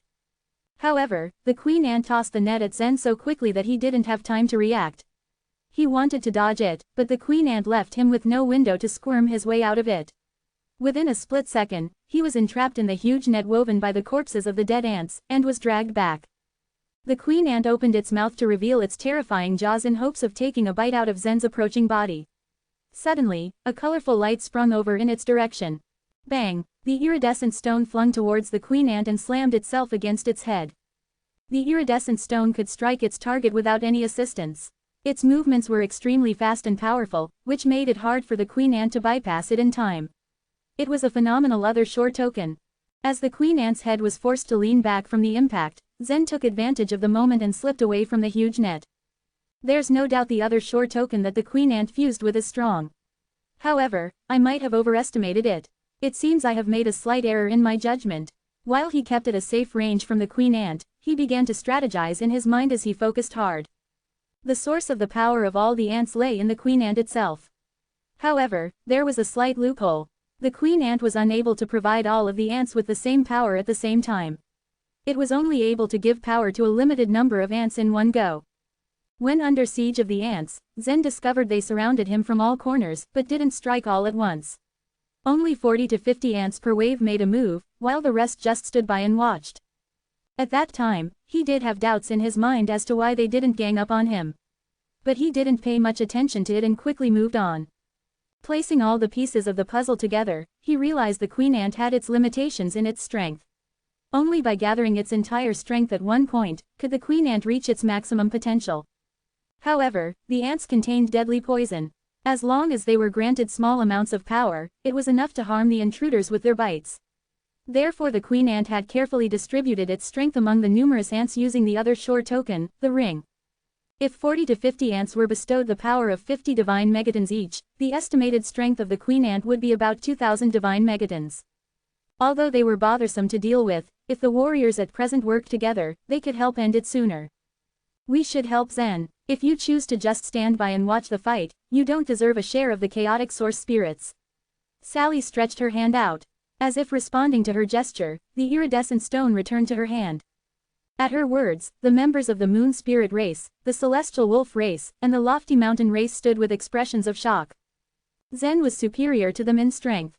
If he was to defeat the Queen Ant all by himself, he would be in charge of the distribution of the chaotic source spirits. After all, it was only fair since he did all the work. If they refused to offer any sort of aid, Zen would hold all the rights to cut them off and take all of the chaotic source spirits for himself. Sally's words made the three people from the different races drown in self-reflection. As if spurred on by her pep talk, they each took out their respective other shore tokens and charged at the Queen Ant. Sizzle, the member of the Moon Spirit race carried a small golden bamboo. As he rushed forward, a bolt of fine lightning gushed out from the golden bamboo and struck the Queen Ant continuously. On the other hand, the one from the Celestial Wolf race prepared himself to launch his attack. His hair stood on end, and his fingers morphed into sharp claws that he used to jab at the Queen Ant. The strength of the claw radiance wasn't weak when faced with a normal opponent. However, when it struck the Queen Ant's body, it failed to break through its defensive shell. The weakest offensive strike was that of the lofty mountain member. Since he was scared half to death from the Queen Ant, he was cautious enough to not approach it. Instead, he decided to find some big rocks on the ground and hurl them at it while maintaining a safe distance. Compared to the sturdy body of the Queen Ant, those rocks were as fragile as tofu. They were quickly reduced to dust upon collision. Not only did he fail to contribute to causing significant damage to the Queen Ant, but he also slowed the others down by blocking their view. Sally gave out an exasperated sigh and yelled angrily, "Stop throwing the rocks. They're not helping." The man from the lofty mountain race cast a sideways glance at Sally and cursed in his heart. He believed when his reinforcements arrived, they would take away all the chaotic source spirits and kill the others. Although Sally and the others continued their efforts to bring the Queen Ant down, they failed to distract its attention from Zen. It didn't bother with them at all. Even though the Queen Ant could not speak, there was no denying the fact that it was intelligent. It had a sound judgment of the situation. The only person in the cave capable of threatening it was the young man it kept its gaze on. As long as it killed him, the other creatures wouldn't take up much effort. Fixated on its target, the Queen Ant kept chasing after Zen without fail. Zen continuously moved around it to dodge its advances. This ant has devoured the chaotic soul spirits. However, it hasn't undergone the chaotic source reinforcement yet. That means its body still has weaknesses. I just need to find them. At the thought of this, Zen narrowed his eyes slightly. He began to study its body as a white light appeared in his right eye. Chapter 2972, The Queen Ant's Flaw. In theory, no such thing as perfect exists in the world. Even the most powerful warriors at the chaotic source realm were also flawed. Zen, however, still couldn't figure out those powerful warriors' flaws with his current abilities. He had used the Eye of Will to disturb Chance's mind back in the Phoenix Palace, but he had never truly used it to detect his flaws. Chance had already undergone the chaotic source reinforcement, so it was not easy to find a flaw in his body. But the Queen Ant in front of Zen was different from Chance. Sword Texture Technique. Eye of Will. A bright beam of white light flashed, and then a remarkably clear world materialized around Zen. It was known as the authentic visual world. In this world, everything was covered by lines. Sally and Hyam were no exception. The lines enabled Zen to see everyone's level of strength. For instance, Hyam's fighting ability had dropped sharply, but his body was an integral whole. He was protecting his flaws, although it was unknown if he did it intentionally or unintentionally. He didn't practice the sword texture technique. He had his instincts which he gained from his rich experience in battle. Meanwhile, the flaws of Sally and the members of the other races were almost the same. The Queen Ant was a hole in the authentic visual world, just like what Zen had seen before. The Queen Ant has no flaws. It's impossible. He couldn't possibly believe such a thing. Since the Queen Ant hadn't completed the chaotic source reinforcement, he believed that he could find a flaw. As its white jaws came for him again, Zen bowed and then jumped up, his long sword in one hand. He didn't attack the Queen Ant, but simply stared at it. What is he doing? Hyam asked, confused. He has stopped attacking. Is he going to give up? The member of the Moon Spirit race said with a frown. The Queen Ant had the chaotic source spirits in its belly, which made it invincible, but Zen's current abilities made it easy for him to escape. The only thing was he wouldn't be able to get any chaotic source spirit if he did so. Naturally, the others were slightly upset because of it. Of course, they still didn't dare to say anything because after all, Zen was the one fighting and not them. Zen will not give up, said Sally firmly. Yet, there was a trace of doubt on her face. What on earth was Zen doing? It seemed like he was observing the Queen Ant. However, what was the point of examining it like that? As Hyam watched Zen constantly dodge the Queen Ant while he observed it, something suddenly clicked in his head. As one of the most outstanding disciples in the Oneness Sky Palace, it was not difficult for him to get a supreme swordsmanship manual. He had even read some of the supreme swordsmanship manuals in the Oneness Sky Palace. Since Zen is a member of the Flow Sword sect, he should mainly cultivate the flow strike. He had previously employed a strike of the 9 flashlight splitting swordsmanship. Is it possible that, in addition to these two, he has also cultivated the sword texture technique? Every supreme swordsmanship manual represented a peak-level swordsmanship. None of them was better than the others, because their focuses were different. It was no doubt that one had to put in a lot of effort to comprehend a supreme swordsmanship manual. Not long after Zen had joined the Oneness Sky Palace, he had spent a lot of time on the other shore and at the same time, had also learned several supreme swordsmanship manuals. Hayam was very surprised at this thought. What he didn't know was that Zen had learned the godly ways blending swordsmanship as well. Is the queen ant really flawless? Zen muttered to himself. He then activated the power of the Eye of Will, and the white light in his right eye glowed brighter as the pressure increased. More and more lines came to his sight. The cracks in the space began to emerge. I see it, there is a flaw over there, he exclaimed. Finally, he had found a tiny line on the queen ant's back. That one small line was very important to him. As soon as the queen ant turned around, he glided through the air like a flying bird and landed on its belly. He shot out the sword light in a flash and then swiftly fled away. Buzz! Such a sword attack didn't seem to have much power. Hayam and the others thought that it was simply like tickling the queen ant. It didn't appear to have any effects on it at all. Yet at that moment, the amber chaotic source spirits in the queen ant's belly dimmed a little. What happened? Why did the chaotic source spirits become dark? That strike just now should be very ordinary. The members of the celestial wolf race, the lofty mountain race, and the moon spirit race looked at each other in confusion. They had no idea what Zen had done. Hayam had so many theories about Zen for a while. The corners of his mouth twitched upwards as he watched the current scene. It looked like Zen had fully mastered the sword texture technique, but the queen ant had swallowed so many powerful chaotic source spirits. Thus, Zen shouldn't be able to find its flaw, unless he had some special ability. The queen ant became enraged after Zen had stabbed it. Its tentacles shook, and a strong force burst out from its head. Its fat body became more flexible, and then it chased after Zen. Just as it was about to catch up with Zen, Sally flung her iridescent stone and hit the queen ant hard on the head. Bang! In return, Zen seized the opportunity and immediately swung his sword. Crack! At that point, the queen ant's amber chaotic source spirits became dimmer. According to the records of the sword texture technique, attacking this line was not fatal, but it was enough to cause damage to the queen ant. Still, the chaotic source spirits were so powerful that they could bear all the damage for the queen ant. So after Zen had attacked the line, the power of the chaotic source spirits could be quickly consumed.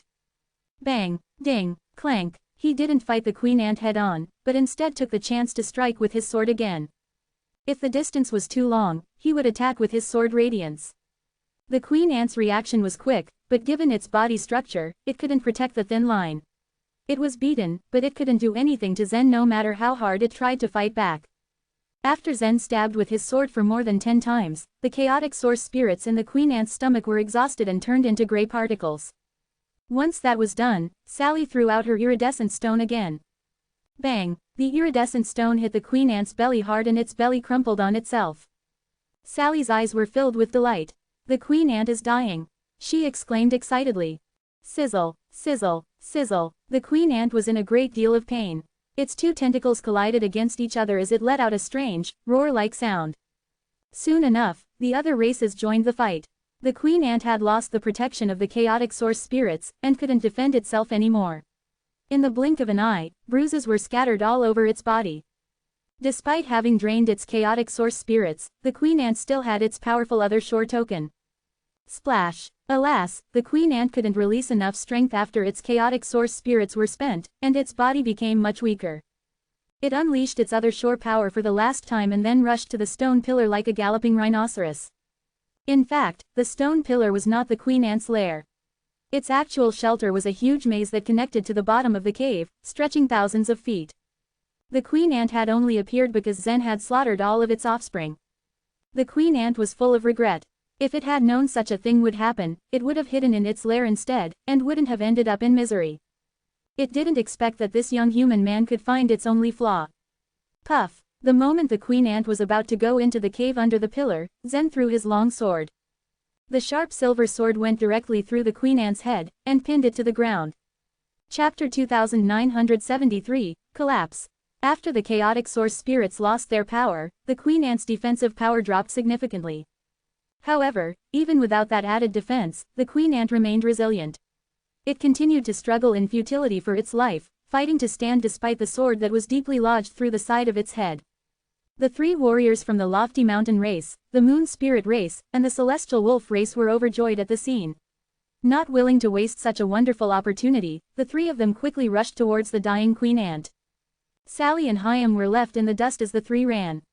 The Lofty Mountain warrior even reached out in an attempt to tear the ant's belly. What? Zen snorted as an unpleasant aura surrounded him. He was the one who killed the Queen Ant and there was no way he was going to let these three warriors get his spoils. The aura he released reached the three warriors and all of them quickly froze in their tracks. How could they continue on when Zen had obviously already staked his claim? If the young man had been able to kill the Queen Ant that was at the same level of strength as a chaotic source realm warrior, what chance did the three of them have? Zen swooped down and pulled his long sword out of the Queen Ant's head while the three warriors quickly jumped to the side. Phew! A rather gruesome sound was heard as Zen lifted his sword and slashed the ant's belly open, revealing all the chaotic source spirits and numerous ant eggs. The chaotic source spirits escaped out of the split belly and into his hand one by one. The three warriors could only look on in longing as they counted the amount of chaotic source spirits Zen gathered from this amazing feat. They knew the level they stood in wasn't very high and that they would have to make do with whatever amount Zen was willing to give them. Their only hope was that Zen harvested a lot of chaotic source spirits, so the three of them could also expect a bit more for their share. After the ant's belly had been emptied out of all chaotic source spirits, Zen found that he was able to get more than 300 in total. There was only a limited amount of chaotic source spirits one could refine. An ordinary creature would need about 200 to undergo the complete chaotic source reinforcement, which meant that the amount Zen had gotten from the ant's belly was more than enough. He didn't notice it, but the eyes of the three warriors behind him burned with fury and determination. They couldn't help but think of the possibility of fighting Zen if the chaotic source spirits weren't enough. Sally and Hyam, on the other hand, remained calm. Since they were Zen's fellow disciples in the Oneness Sky Palace, he was bound to give some to them. Zen already knew how he was going to split the chaotic source spirits. He was going to take the lion's share, of course, but he was also definitely going to share with Sally and Hyam. As for those three warriors, he'd give them a few to keep them happy. At that moment though, two pairs of golden wings appeared on top of the mountain. The hurricane had already stopped, and Briley and Leslie now floated peacefully in the air. We're in the right place. The warrior of the Lofty Mountain race hasn't moved and all of them are directly below us, Briley said. Leslie closed her eyes, sensing the soul mark and nodding. There are two people from the Bearing race currently rushing over along with one New Moon race's member and another from the Divine Farmer race. Should we wait for them? They couldn't underestimate Zen's strength, so they had to be smart and gather as much manpower as they could before going for the kill. However, Briley's arrogant smile said otherwise. Are you scared of that guy? All the demon women in the divine lair were powerful, but only a few were deemed qualified to be cultivated. The power of the Sun Crow race's divine flames could suppress anything at the same level. There was no way they would be afraid of any opponent, especially if they could fight together. Leslie huffed, "Fine, let's attack." With her directive, the wings on their backs flashed golden light as the Sun Crow race's divine flames burst forth. Buzz! Two circles of golden light appeared above their heads. They were the highly condensed divine flames of the Sun Crow race. The two of them reached out, summoning pure, golden swords from the circles of golden light. Briley pressed her index finger down. Go! Her voice made the golden swords shoot downwards, attacking anything below them. Swish, swish, swish. Each sword's size was only that of a human palm, but the highly concentrated divine flames of the Sun Crow race could burn almost anything. The mountain would have resisted this barrage of burning swords had there been more chaotic source spirits around. Unfortunately, all had been eaten by the Queen Ant. As soon as the swords reached the mountain, it began to burn, even turning the rocks into magma. Inside the cave, Zen, who was just about to speak, suddenly felt a strong force emanate from above. It wasn't just him, even Hyam, Sally, and the other warriors also felt it. They all raised their heads, straining their eyes to see the top of the cave and found a golden rain of swords pouring down from the heavens. Dodge! Hyam shouted, responding quickly to the danger and retreating towards a corner of the cave. Sally also moved to seek shelter, but her path was unfortunately blocked by several golden swords. One even missed her by mere inches and the heat from it had been enough to burn her hair. She froze in fright and only moved out of the way when someone grabbed her arm and dragged her to the side. Ah, of course, it was Zen. He did not just drag her away from harm but also protected her from the sword's flames by blocking it with his hand. The divine flames weren't enough to activate the Sanskrit words on his body. Golden spirals appeared on Zen's arm, completely snuffing out the flames on the sword. Sally remained in a daze, only snapping out of it when Zen began to speak. "This cave is going to collapse. Go to Hyam and stay there." He immediately pushed her towards the corner and Sally found herself falling on her butt beside Hyam. Their spot was relatively secure and no flaming sword would be able to get them there. The three warriors, however, were a different story. All they wanted was their share of the chaotic source spirits. Why did such a disaster suddenly happen? Where the heck did all these flaming swords come from? They all scurried about, trying desperately to avoid the swords that would no doubt burn them to ash on the spot. Puff! A sharp sword had pierced through the celestial wolf race's member, killing him immediately. It hit him on the head, setting his hair alight. The flames spread all over his body until he was nothing but burnt dust. It was at that moment that the one from the lofty mountain race started regretting his actions. He knew where these swords had come from since he was the one who summoned those two demon women here. In his defense though, he never knew they would do such a thing. He never thought that those women would be cruel enough and regard his life as expendable. The man tried his best to avoid this rain of flaming swords but, in the end, failed to cheat death. He was pierced through by 3 golden swords and burned to a crisp much like the celestial wolf member. On the other hand, the man from the moon spirit race was clever and used his other shore token to create a transparent light film around him. When the flaming swords penetrated through the light film, they would slow down, allowing him to easily avoid any that came near him. Chapter 2974, Fighting. Metallic clangs filled the air as the sharp, golden swords continued to fall down and erode the rocks above the cave. There was a dull crack when the rocks had been eroded to a certain extent. Eventually, the whole rock layer collapsed to the bottom of the cave and covered its surface. Bang! In turn, Zen, Sally, Hyam, and the moon spirit man all retreated to the edge of the cave to avoid being hit by the collapsed rocks. If they did get hit by the rocks, they wouldn't get hurt because of their strengths. If they exposed themselves, however, it would not end well. After all the rocks of the cave collapsed, a big pit was formed. Leslie and Briley slowly descended. Their wings, which contained the divine flames of the Sun Crow race, flapped and fanned the fire around them. Hot air surged around the pit. "What are you doing?" the man from the moon spirit race said in a shaky voice. He instinctively leaned to the side, his face full of fear. Although he had avoided the disaster just now, the deaths of the 2 men from the celestial wolf race and the lofty mountain race still shook him to the core. Then again, the fights in the chaotic source world had always been quite cruel. Tens of thousands of warriors fought for the 200,000 chaotic source spirits. If they continued to kill each other mercilessly, there would be less and less competitors in no time. According to the records, members of the same race who entered the chaotic source world would gather together as soon as possible and kill everyone else from the other races. The majority of the people who survived were the members and disciples of the super forces. Meanwhile, many elites who were trained by many small races usually died from unknown reasons. Although it was bloody and chaotic, it was a great test for the small races, members to succeed in undergoing the chaotic source reinforcement. The risks they had to take were far greater than those of the members of the super forces. It was obvious that the moon spirit warrior was eager to get the chaotic source spirits.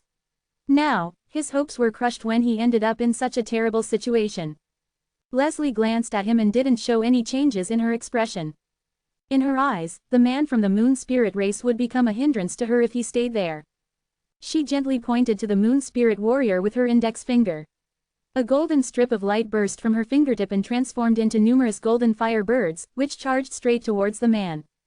The man from the moon spirit race quickly turned around and jumped up when he saw the birds flying towards him, in an attempt to escape. As the golden fire birds neared further, he patted his head. Then a layer of light film spread out and shrouded the golden fire birds. The birds instantly slowed down. "Little tricks," Leslie whispered with disdain. Then, she tugged her finger and lightly pulled the moon spirit warrior. It was as if an invisible thin thread had wrapped around the moon spirit warrior's legs and dragged him down, until he landed in the group of fire birds. Ah! The scream of the man from the moon spirit race only lasted for about 2 seconds until it suddenly stopped. Eventually, he was burned to death. As soon as he died, Leslie turned around and fixed her eyes on Zen. To be honest, the calmness of Zen's face displeased her a little. After all, the more composed the opponent was, the more difficult they would be to deal with. "You are not nervous, right?" Leslie asked. There was a short silence while Zen observed the two demon women, and then he said with a smile, "I have fought Elizabeth from the divine lair. You are just two demon women from the divine lair as well, so why should I be flustered?" Upon hearing his words, Briley's and Leslie's lips curved down to a frown. Even the talents of the divine farmer race and the bearing race would still feel a lot of pressure when faced against them. Since there were two of them right now, surely they would get the upper hand during the fight. Although Zen seemed to be a calm and prudent man, he was just as arrogant as the young man in black. "You are an arrogant man," Briley coldly said. "The one you fought before was only Master Elizabeth's illusory projection. She did not use all of her strength," Leslie calmly added. Still, Zen's expression didn't change at all. In fact, he simply stared at the two demon women with a sinister grin on his face. The state of mind was very important during a life-and-death battle. Now that Leslie had started to give an explanation about that issue, it meant that she was having difficulty with their situation. In addition, it was actually true that there had been a huge uproar in the divine lair when Elizabeth's illusory projection failed to catch Zen. Zen was able to escape from Elizabeth for two reasons. First, he wasn't afraid of the divine flames of the Sun Crow race. Second, he had relied on the latent thurgies of the Nine Li race. The latter was crucial, because without it, he wouldn't have been able to hold on until Athamar's arrival. Of course, at that time Zen had no idea that Athamar was observing him in secret. Anyway, it was a fact that Zen, who had just reached the other shore realm, was able to escape from Elizabeth. Zen's intense stare towards Leslie and Briley made the two demon women uneasy. Since they couldn't win an advantage when it came to their argument, they didn't want to say anything else. "Briley, kill the two disciples from the Oneness Sky Palace. I will deal with this guy," Leslie said decisively. When Sally and Hyam, who both stood at the corner, heard her words, they couldn't help but feel a bit nervous. If Hyam was in his best condition, he wouldn't be afraid of the demon women of the divine lair. He could even escape if he ever fought against Briley and Leslie. However, he hadn't completely recovered after he used the living puppet chains. Thus, he might not be able to resist them. On the other hand, Sally looked even more nervous now. She gently cupped her hands, and the iridescent stone appeared in her palms. If there was no way to dodge, she could only put up a desperate fight. Splash! With a wave of heat, Briley rushed towards Sally and Hyam. Sally looked very weak, and she was always the one the other members of the Nine Li race had to protect. At that moment, however, she surprised everyone with her performance, which was even beyond Zen's and Hyam's imaginations. After she gently tossed the iridescent stone, it drew a colorful beam of light and shot towards Briley. Briley's eyes were filled with contempt when she saw that the iridescent stone had flown towards her. In return, her wings fluttered and cast a shadow in the air. The iridescent stone passed through the shadow, but it was impossible for it to touch Briley. "Go to perdition." Then, Briley gently flipped her hand and a golden spear appeared. The condensed golden flame at the tip of the spear burned so hot that it could almost melt everything. Just as Briley rushed downwards, she heard an unmistakable roar. Her heart pounded in her ribcage. That seemingly powerful sound frightened her. She instinctively lowered her head, but the iridescent stone, which had just returned, passed by and smashed her ear, making it bleed. Swish, click, the iridescent stone finally flew back to the hand of Sally, who looked at Briley with a serious face. "Don't get closer to me. Otherwise I will attack you," she warned. Hyam had witnessed the whole thing from a distance. He looked at Sally and said encouragingly, "Well done, Sally." The iridescent stone seemed to be quite an ordinary descending type of other shore token, but it was mysterious and useful, with many functions. The iridescent stone was extremely flexible and was under Sally's complete control. Whenever she threw it away, it always returned to her. Furthermore, she could even activate the other shore power within the stone, which could enhance its speed and release more power. Once the stone was triggered, its impact force could easily reach 1,000 divine megatons. The only catch was that she could only activate the iridescent stone for 3 times within a day. After that, the iridescent stone could not be used again. Before, Briley had noticed that Hyam looked weak and Sally didn't seem powerful at all, so she had always looked down on them. Her mindset caused her to treat them with such contempt, and because she was too confident, she hadn't been careful enough, which almost cost her life. Had the power of 1,000 megatons landed squarely on her head, it would have surely smashed it into pieces. Chapter 2975, The Heavenly South Bow. Briley was furious. Her eyes were burning with anger and humiliation at her mistake. A spurt of killing intent gushed out from her body. She was about to rush to Sally when the golden flame behind her exploded with a deafening bang. She quickly turned around. Panic appeared on her face. Leslie was sent flying onto the wall of the cave. Zen floated in the air, surrounded by the divine flames of the Sun Crow race. The fire that burned around him left him completely unharmed. He's very powerful, Briley murmured to herself. She and Leslie would not make the mistake of underestimating Zen. After the two of them had broken into the cave, Leslie went to attack Zen while Briley fought the others. They had thought that after Briley killed Sally and Hyam, they would surely be able to defeat Zen. But their plan fell apart immediately, because Leslie couldn't withstand even a single blow from Zen. Leslie was stuck in a big rock, and her eyes, usually so bright and charming, were now dark with fear and anger. Under the burning of her wings, the rock slowly melted into scorching lava. I don't care if you attack me, but you will pay if you try to kill my friends, Zen said coldly, glaring at the two demon women. He had wanted to get a sense of their intentions before hitting them with any strong attacks, but one of them had gone directly for Sally and Hyam. As a result, Zen was forced to immediately deal a heavy blow against Leslie. Zen moved forward. The rock beneath his feet cracked as he rushed at Briley with lightning speed. Leslie shouted out a warning, Briley. Run, he is not afraid of fire. Leslie had just suffered a crippling loss and she feared Briley was about to meet the same fate. Briley's divine flames were quite fierce, and far stronger than those of the other demon women of the Sun Crow race. At Leslie's words, she withdrew the divine flames she had been about to blast at Zen. Instead, she spread her wings and flew upwards. By then, Leslie had freed herself from the rock. She had not been seriously hurt by Zen's punch, and she unfurled her wings and rose in the air. She called to Briley, let's go. We must retreat for now. The divine flame was the most powerful weapon of the Sun Crow race, and they had expected to use it to defeat Zen.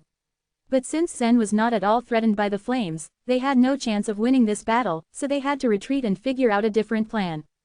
You're already here, why don't you stay a bit longer? Zen taunted. He accelerated as he flew into the air, chasing Briley. Zen didn't have the flexibility and agility of the Sun Crow race in flight, but he was able to gain enough momentum to outpace Briley's speed. Even though she was flying away as rapidly as she could, Zen drew closer and closer to her. Get down. Leslie, in flight behind Zen, raised her eyebrows and took out another shore token. Go. She waved two fingers in the air. Shining alls appeared mid-air and flew towards Zen. She didn't expect to kill Zen, but she needed to force him to slow down before he could catch Briley.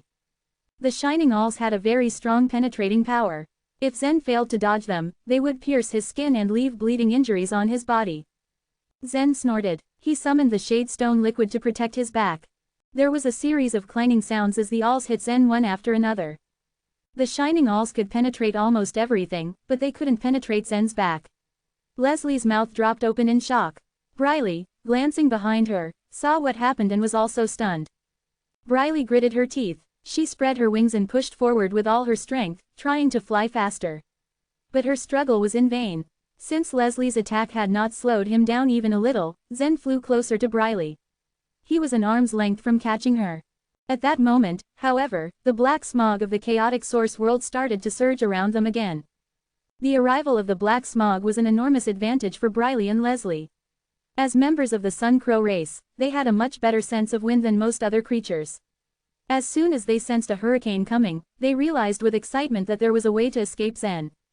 The winds swirled and surged more and more strongly around them. Zen was just about to grasp Briley when an irresistible force swept over them. The hurricane separated Zen from Briley. Zen tried to stick to his course, but he soon lost his sense of direction in the black smog. Ah, Zen is getting blown away. Sally and Hyam, still at the bottom of the cave, crouched down as the hurricane burst into the hole. The pit protected them. The hurricane couldn't sweep them away. Zen was unable to resist the hurricane, but the two demon women remained steady. Briley and Leslie spread their wings and rode the hurricane, quickly putting some distance between themselves and Zen. He couldn't chase after them anymore. The hurricane came at just the right time, said Leslie, sounding relieved. What should we do now? Briley asked, in a more subdued tone. She was also happy at their escape but still felt a lingering tension at how close she had come to being captured by Zen. He is trapped in the strong wind. Let the hurricane take his life. The two women angled their wings, turning in midair to follow Zen as he was tossed and turned by the hurricane.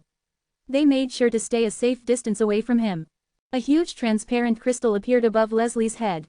In an instant, long spears made of heavenly crystals materialized from it. They had no trouble resisting the hurricane. Indeed, their power was multiplied by the hurricane as the pointed tips shot straight towards Zen. As the two women had observed, Zen was finding it difficult to adjust his position in the hurricane. Even if he could, his range of movement was limited. He grimaced and watched the spears shooting towards him.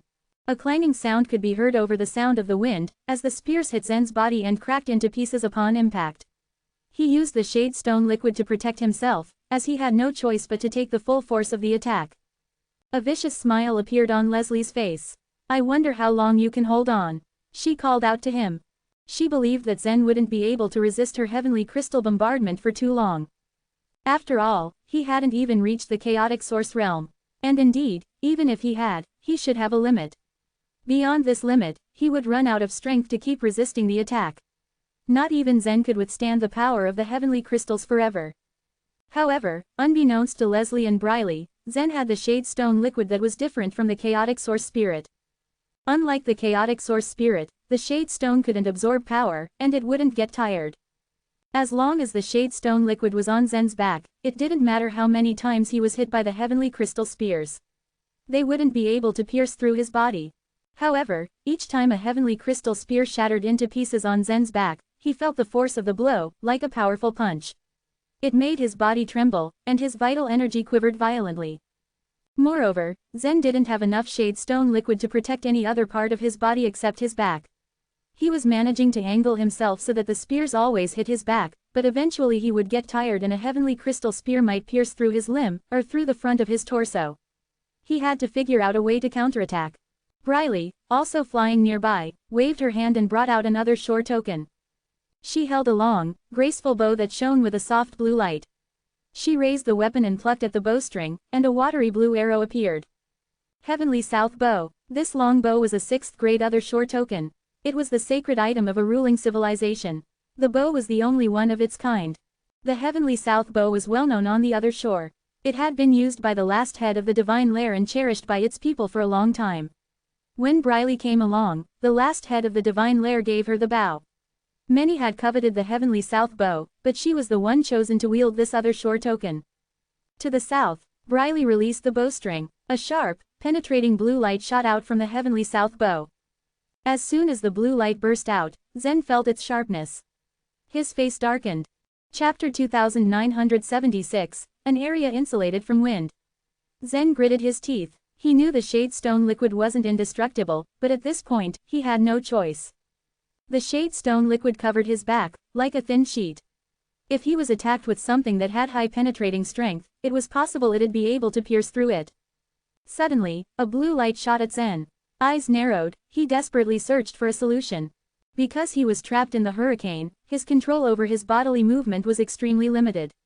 At this rate, he wouldn't be able to dodge the blue light at all. Shade stone liquid, condensing. Since he couldn't avoid the light, his last resort was to face it head-on.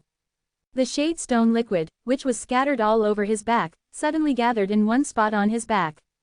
After the shade stone liquid condensed, its defensive power doubled as well. She's targeting the center of my back. Zen gathered the condensed shade stone liquid at the center of his back. Bang! As soon as the arrow hit him, Zen was enveloped in a dazzling blue light. Both Leslie and Briley smiled. In their eyes, Zen wasn't strong enough to withstand an attack from the Heavenly South Bow. However, to their surprise, after the blue light dissipated, Zen was still alive.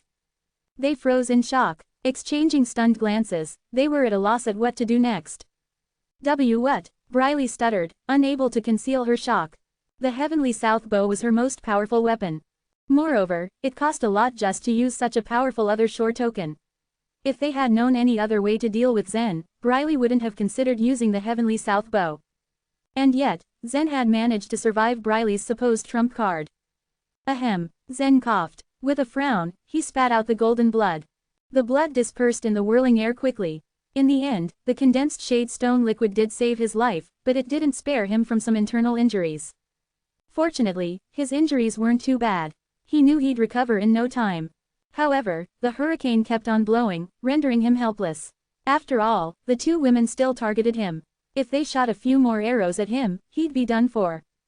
Meanwhile, Leslie and Briley also considered their options. How could the Oneness Sky Palace have such a superhuman warrior? Leslie muttered in a low voice. After Briley recovered from the initial shock, she clenched her fists.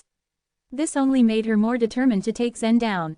Gripping the Heavenly South bow, she notched another blue arrow onto the bowstring. You are able to block the first arrow, she said quietly, but can you block the second? The Oneness Sky Palace and the Sun Crow race were enemies now. Moreover, Elizabeth loathed Zen. If he was allowed to live and grew stronger with time, he would inevitably become a huge threat to the Sun Crow race. Bearing this in mind, Briley was determined to spare him no mercy. Zen, rolling in the hurricane, quickly wiped the blood from his mouth and laughed. Go on and try. I also want to know how many arrows I can resist. Zen was confident in the Shade Stone liquid. He could move it to whichever part of his body was going to be hit by Briley's arrows. At worst, he would only be injured by the vibrating impact of the blows, but he knew the arrow wouldn't pierce through the Shade Stone liquid. As soon as the hurricane stopped, Zen would finally be able to strike back. Seeing the confident look on Zen's face, Briley couldn't help but feel a little anxious.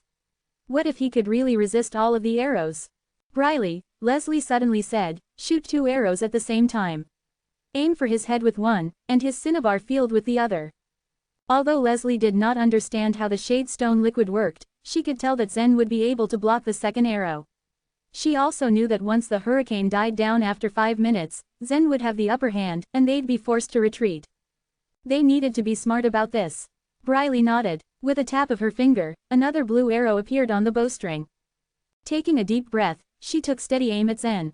Meanwhile, a man from the Separate Abyss race got caught in the hurricane and whirled into the sky. To his surprise, he suddenly saw the tense battle between Zen and the 2 women. Naturally, he never expected such a fight would take place inside this hurricane. Zen frowned as he saw Briley fitting 2 arrows onto the bowstring. He knew that it'd be difficult to disperse the Shade Stone liquid to 2 different parts of his body, and that its defensive properties would definitely weaken in this way. I see the fear in your eyes, Leslie said smugly as she noticed Zen's expression. Zen just sighed. Well, even a lion will use all its strength to prey on a rabbit. I guess I shouldn't have gone easy on you. A lion fights a rabbit? Leslie echoed. Do you think you are a lion? Exhaling slowly, Briley steadily aimed the 2 arrows at Zen's head and belly. She couldn't possibly miss the target at so short a distance. Only the demon women of the divine lair and the creatures of a few races which could fly would be able to battle in a hurricane. Even if Zen had any tricks up his sleeve, he wouldn't be able to pose a threat to them as long as the hurricane whirled on. Hence, Leslie and Briley grew complacent. In the blink of an eye, Briley released the arrows and 2 blue lights shot towards Zen. Just as suddenly, a diamond-shaped thorny ball appeared above Zen's head. The other shore power of the diamond-shaped thorny ball was not powerful, but a cyan feather began to emerge from it. The cyan feather looked so dainty and lifelike. 2 huge cyan wings appeared behind Zen as soon as the cyan feather emerged from the thorny ball. The shadow of the massive wings reached over 1,000 feet, flapping formidably in the air. In an instant, Briley and Leslie knew they were absolutely no match for this, as Zen seemed to become extremely powerful at this moment. The Sun Crow race was the most powerful among the races which could fly in the air. Few things in the world could scare them. But now, they trembled at the sight of Zen. The 2 beams of arrow radiance from the Heavenly South bow were still shooting towards him, but Zen twisted his body and rose with the wind, easily dodging the 2 blue rays. Suddenly, he froze in the air, and locked eyes with the 2 demon women. Indeed, Briley and Leslie could fly in this hurricane, but they could only fly downwind. They couldn't even stop in the wind. After all, the hurricane's power reached thousands of divine megatons. As Zen suddenly stopped in the air, the 2 demon women, who were flying with the wind, were headed straight at him with incredible speed. There was no time for them to react or even try to change their direction. As they closed in on Zen, the 2 women's fear-filled eyes were reflected in Zen's long sword light. Zen slowly raised his sword, and swung it to the left and then right in a flash. The 2 demon women passed by Zen, as though nothing happened. In a matter of seconds, Leslie and Briley had flown past Zen around 3 miles. They flew with the wind, motionless, shock still seared on their faces. Puff! On each of their delicate necks, a line of blood appeared, and then slowly, their heads were peeled off their bodies. As the hurricane continued to blow, their heads flew farther and farther away from their beheaded bodies, fear still engraved in their lifeless eyes. Whoosh, whoosh, whoosh. The hurricane still blew like mad, as though unaffected by the fact that a gruesome battle had just taken place. Zen stood still, letting the powerful hurricane blow towards him. But now, Zen's body was covered with an invisible thin film. As the hurricane blew black smog to him, it just whizzed past, with Zen remaining unaffected. Chapter 2977, Flying Against the Hurricane. At the gate of the chaotic source world, Elizabeth sat in a corner, meditating with eyes closed. After she sensed Leslie's and Briley's deaths, her eyes shot open. In her fury, she emanated wave after wave of malicious aura. Everyone around her could tangibly feel her anger. Beside her sat 3 other demon women. They too were shocked when they found out about the deaths of their kin. Leslie and Briley were killed at the same time. That's impossible. How could that happen? The demon women communicated with each other using life vitality, their faces full of disbelief. Elizabeth's expression darkened. The demon women from the divine lair were connected by blood. No matter how far they were from each other, they could sense each other's deaths. They could also sense it if Elvinia and Flamen died. What's wrong, Elizabeth? A leader of the divine farmer race asked through his life vitality. Leslie and Briley are dead, Elizabeth answered bluntly. No way, the leader exclaimed in astonishment. The leaders of the Bearing race and the New Moon race frowned collectively. As of right now, no one has entered the core area. The chances of them dying outside are slim, the old man from the Bearing race said. When everyone had entered the chaotic source world, a huge magic array appeared in front of the leaders. The array produced a huge mirror which reflected the core area of the chaotic source world. However, anything outside the core area wasn't covered, they couldn't monitor what was happening outside. According to the old man from the Bearing race, no one had stepped into the core area yet. That meant everyone was wandering around the periphery of the chaotic source world. The periphery was vast. It was unlikely the 2 demon women would encounter strong enemies there. That was why everyone was shocked at their sudden deaths. Since they got killed at the same time, the only possibility was that they encountered a strong opponent. Elizabeth did not respond to the leader of the Bearing race. Instead, she spread out her hands before her. Golden lines flowed along her arms, like veins pumping gold. As the head of the divine lair, Elizabeth was more powerful than her clansmen. Closing her eyes, she tried seeing into the scene that Leslie and Briley saw before they died. Opening her eyes, she found herself flying haphazardly through the thick black smog, unable to slow down. The next thing she knew was a long sword slashing through her neck. It's him, she suddenly cried, returning to her physical body. It's that man, how could he fight in the midst of a hurricane? Elizabeth turned to glare at Athamar. It seemed as though she was challenging Athamar to a fight. The leaders of the Oneness Sky Palace, like Athamar and Winchell, exchanged puzzled glances when they saw Elizabeth glaring at them. But they were not afraid of her. Winchell's eyes met Elizabeth's gaze. Turning to Athamar, he asked in a confused tone, "What's wrong with Elizabeth? Why is she looking at us like that?" "The members of the Sun Crow race are connected to each other by blood," Athamar said carefully. "I guess some important figures have died." Athamar was a smart man. He figured it out in an instant. Were they killed by the disciple of the Oneness Sky Palace? Winchell asked, beaming at the possibility. "I think so." Athamar nodded. They had predicted that the other races would target the disciples of the Oneness Sky Palace. It seemed that the members of the Sun Crow race had made their move, but ultimately failed against a disciple of the Oneness Sky Palace. Once he was done speaking, Athamar turned back to watch the mirror. It was only a matter of time before everyone entered the core area of the chaotic source world. When this time came, there would be many bloody battles. Athamar wasn't worried about the Bearing race, or even the Sun Crow race.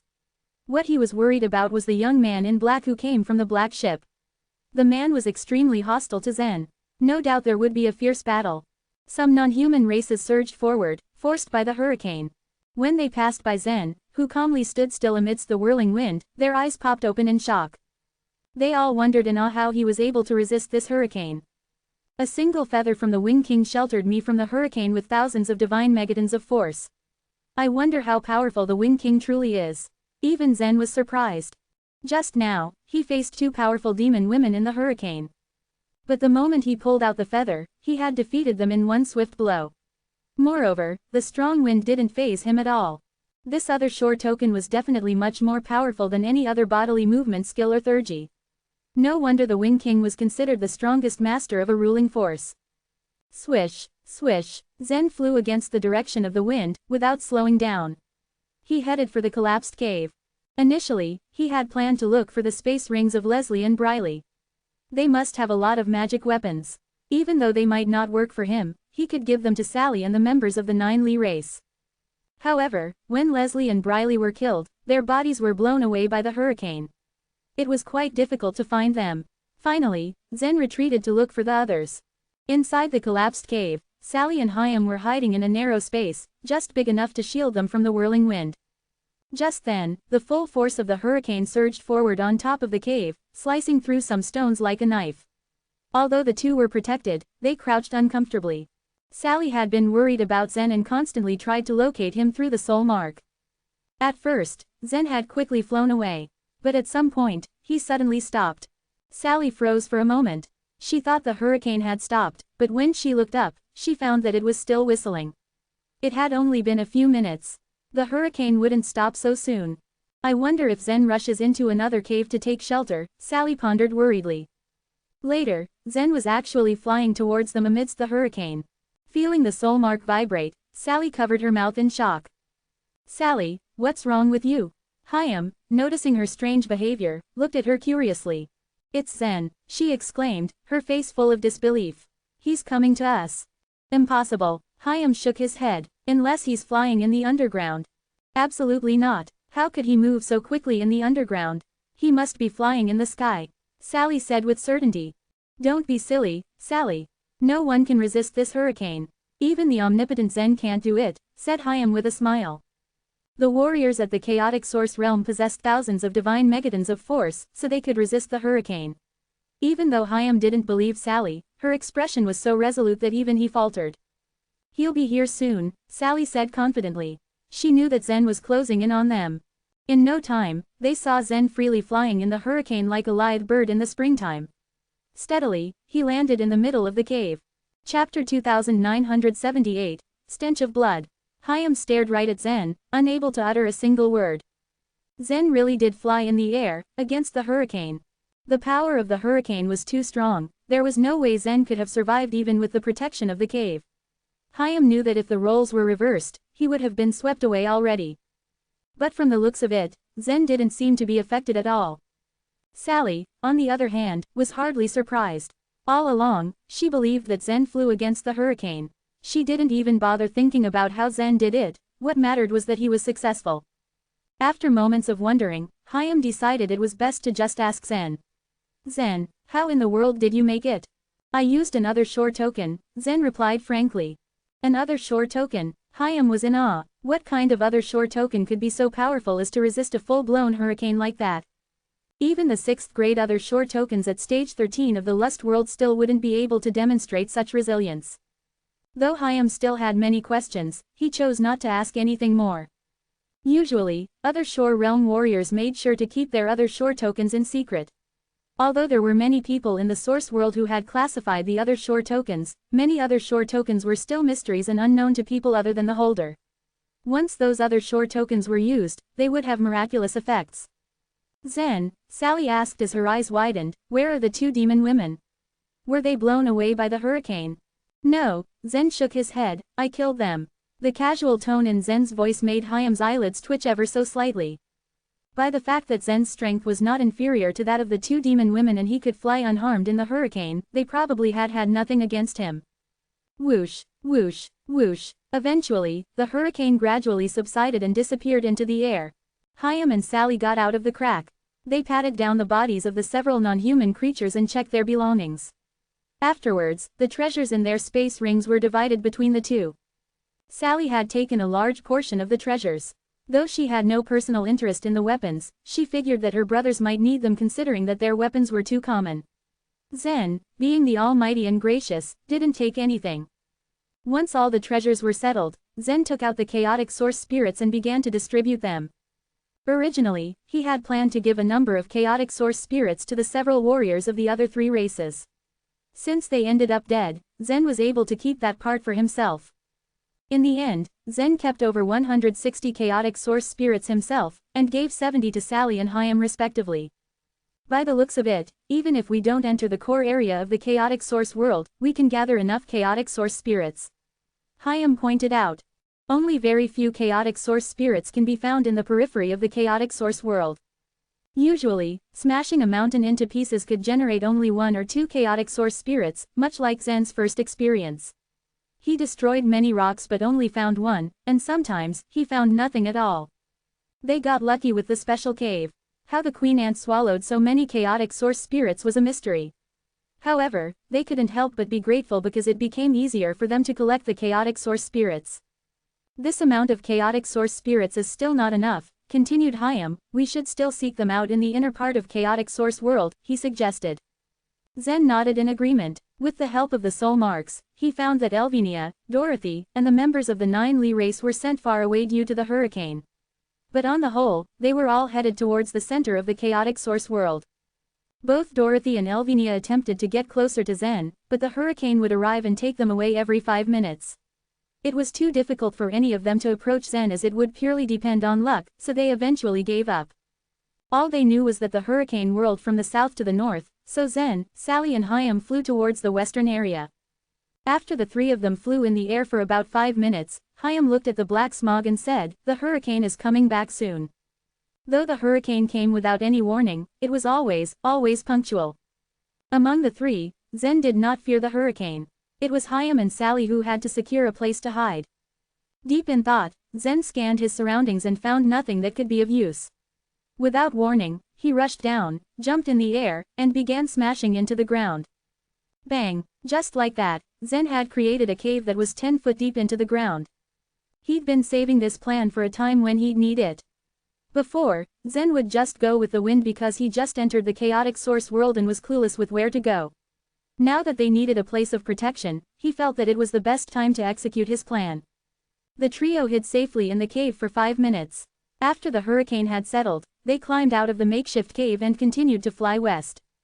After becoming more familiar with the chaotic source world, the warriors realized that the chances of finding chaotic source spirits in the periphery were too small. Because of this, a majority of them began to travel towards the core area.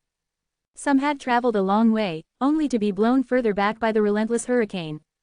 But after experiencing this so many times, many of them were able to arrive at similar strategies. They would dig holes in the ground to avoid the hurricane, then once it stopped, they would continue their journey towards the center.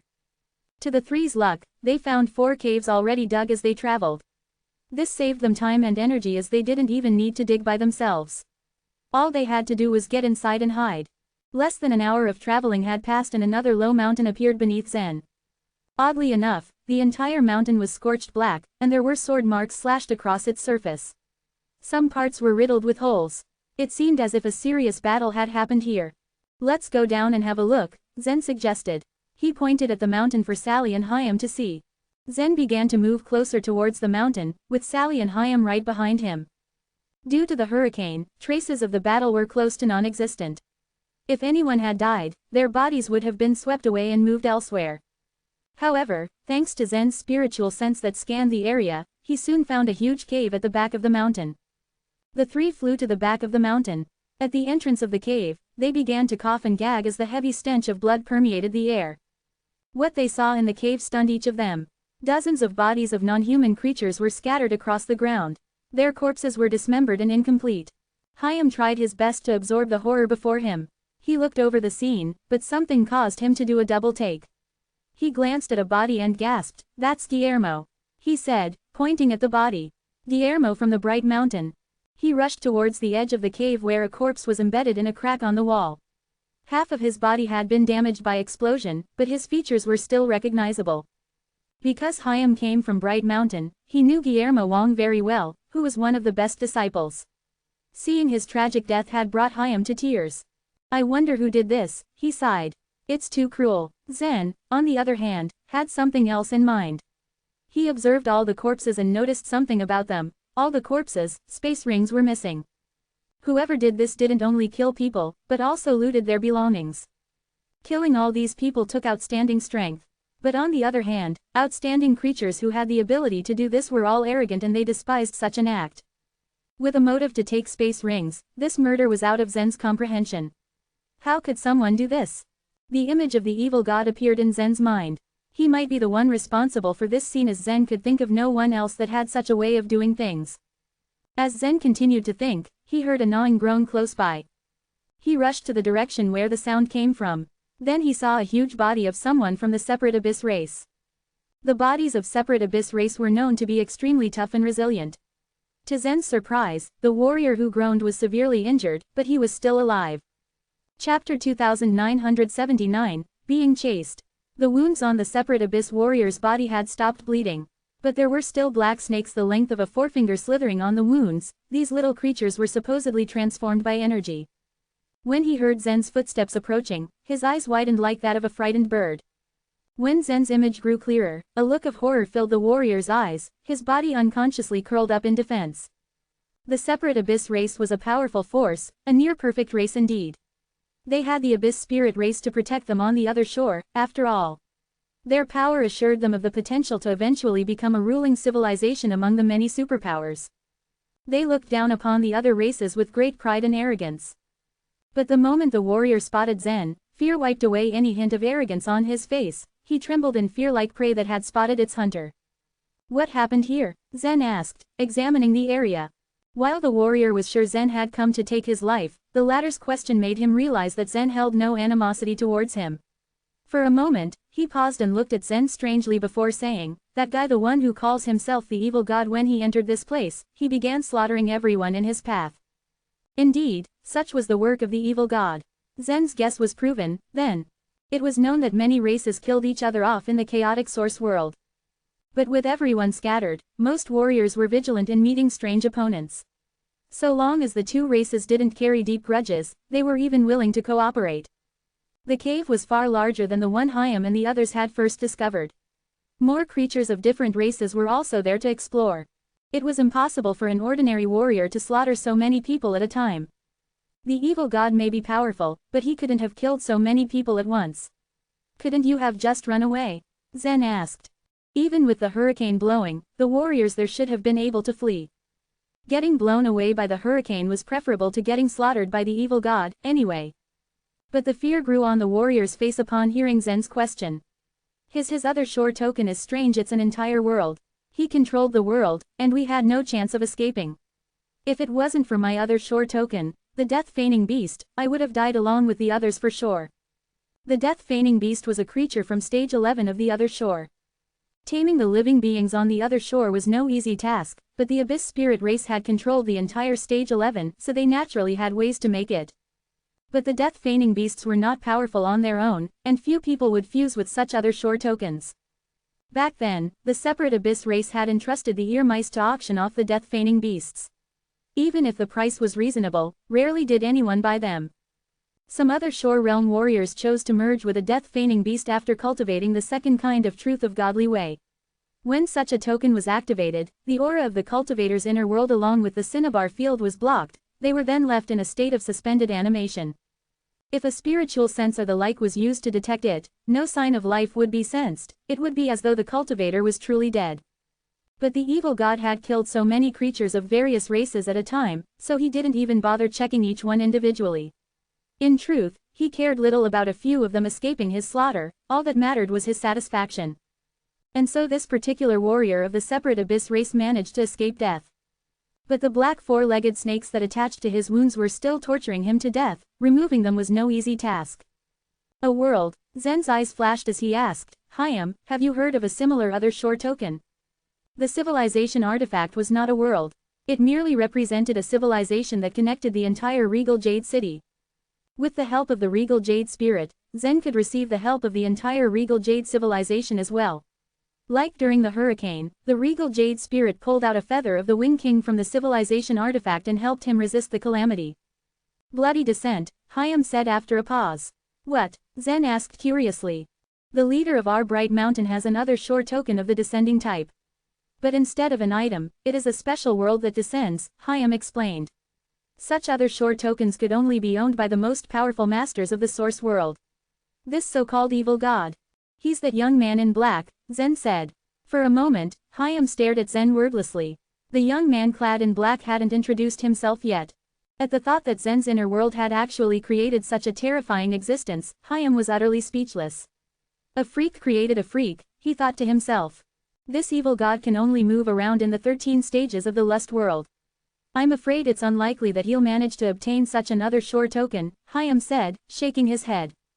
Zen glanced at the black four-legged snakes and asked the warrior, do you want me to help you get rid of them? No, don't touch them, I will refine them myself. The warrior's face darkened at Zen's offer. The four-legged snakes were highly strange creatures. The moment any one of them was removed from his body, the pain would be enough to kill the warrior. Even the strongest of the separate abyss race couldn't endure such torture. This warrior had done the work step by step, yet he only managed to refine 4 of them. There were over 10 snakes still left on his body. Refining each would take ages. If Zen removed them all by force, the warrior would faint from the pain. Zen had planned to examine the little snakes more closely, but since the warrior seemed to be on high alert around him, he backed off. With a shrug, Zen left him be and followed Sally and Hayam out of the cave. Zen, this evil god is highly talented. Haven't you noticed that when he was in your inner world? Finally, Hayam took a chance and asked what had been plaguing his mind since they were at the entrance of the chaotic source world. Everyone had absolute control over their inner world and Zen was no exception. Of course, I was aware of it. He even plotted to kill me, Zen said with a playful smile. The casual statement made Sally's and Hayam's eyes widen in astonishment. The evil god was bold indeed. They found themselves lucky to not have such a creature in their inner worlds. But he did help me stabilize my inner world quite a bit. He actually helped me a lot, Zen admitted. I merely fulfilled my promise and released him. From the start, Zen hadn't expected the evil god's nature to remain the same. Worse, he became more reckless after leaving his inner world. It was all fate's doing, Zen believed. Hayam asked no further. He found it strange how powerful the evil god was. It probably had something to do with Zen's inner world. But if he continued asking, he was afraid to accidentally touch upon some of Zen's secrets that would make the latter uncomfortable. Once they left the cave, the 3 continued traveling toward the core area. After they moved forward for a while, they dug a hole to use as a shelter and waited for the hurricane to pass. When it passed, they continued with their journey. But when they stepped out of the hole, Sally and Zen felt something simultaneously and exchanged glances. The two happened to perceive that Elvinia and Hutton were 500 miles south of them, running fast. Even when the hurricane stopped, they were moving at such a high speed.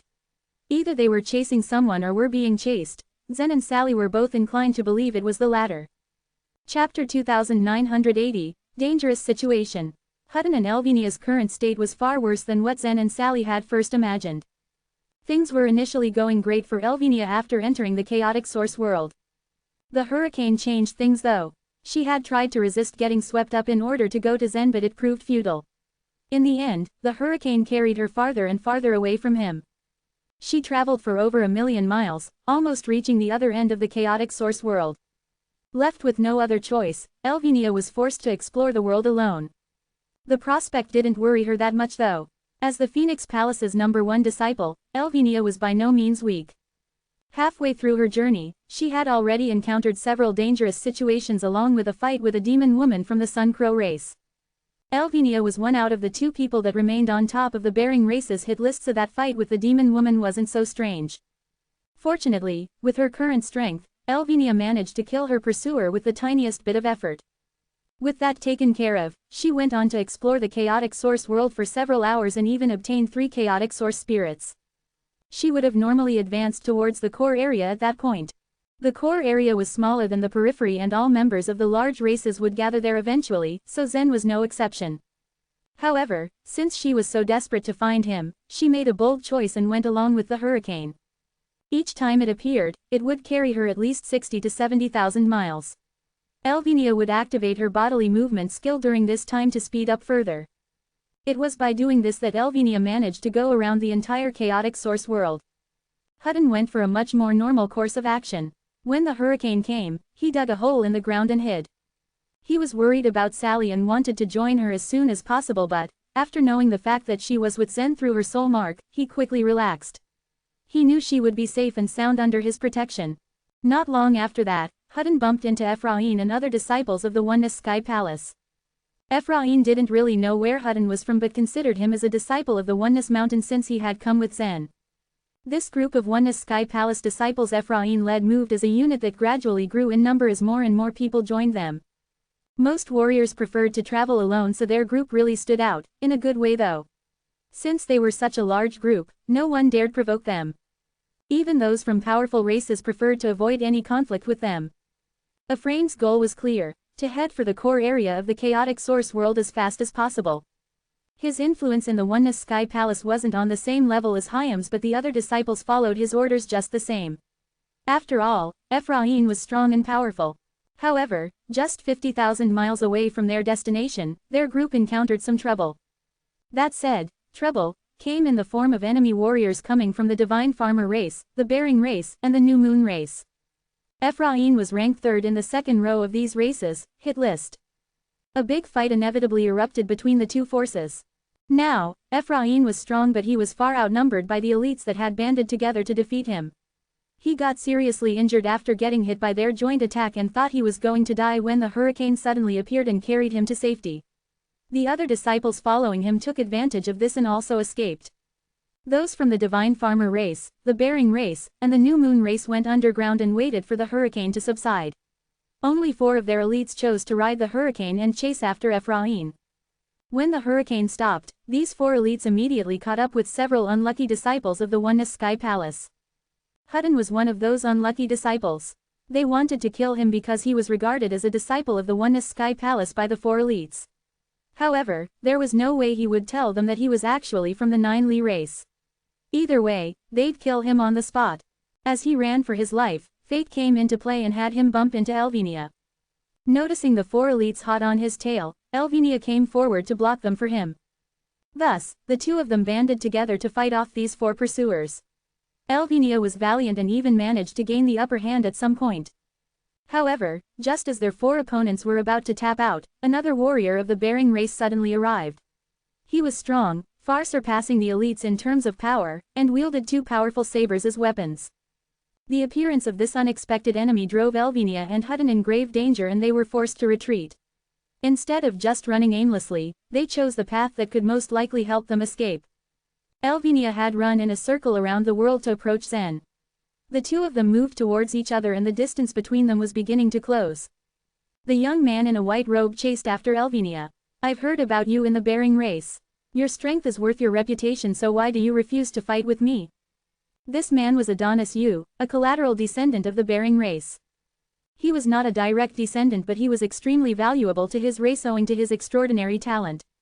In fact, he was ranked in the top 3 among all young members of the Bearing race, and many expected great things from him. As a collateral descendant, Adonis Yu put in twice the effort in order to get where he was now. He had to fight twice as hard in order to gain the same level of respect as those with higher status. Killing Elvinia would no doubt raise his prestige even more. This was a golden opportunity for him and he was seizing it. Adonis knew he had to work fast. The hurricane was bound to come by any time soon, and if that happened, he'd have a harder time catching up with Elvinia. Taking the time constraint into account, he tapped his head. A small paper boat appeared above him, quickly growing in size and carrying him forward at a faster speed. He left his 4 companions in the dust and gradually bridged the gap between him and his 2 targets. "I'll catch you no matter how hard you try to escape. Just give up and fight me," he shouted after them. As he got near enough, he leapt from the paper boat and raised his 2 sabers in front of him. Elvinia was the closest and he swung a powerful crisscross slash to her back. Feeling his intent behind her, Elvinia controlled the warrior of the stone hill that floated above her head and slapped down. As another sure token of the descending type, the power of the warrior of the stone hill wasn't something that should be underestimated, and Adonis knew this. He knew that he wouldn't be able to take the blow head on. He quickly jumped back onto the paper boat and avoided Elvinia's attack. He was like lightning, evading the slap and aiming another attack towards Elvinia. Fortunately, Elvinia was alerted by his movements and backed off abruptly, barely dodging the slash that he had intended for her neck. She kept her head but ended up losing her balance. There was no way Adonis was going to let this opportunity go. Hutton saw Elvinia in a sticky situation and tried to help her. However, the 4 elite members after them had already caught up and surrounded him. There was no way he could lend a helping hand when he was too busy trying to defend himself.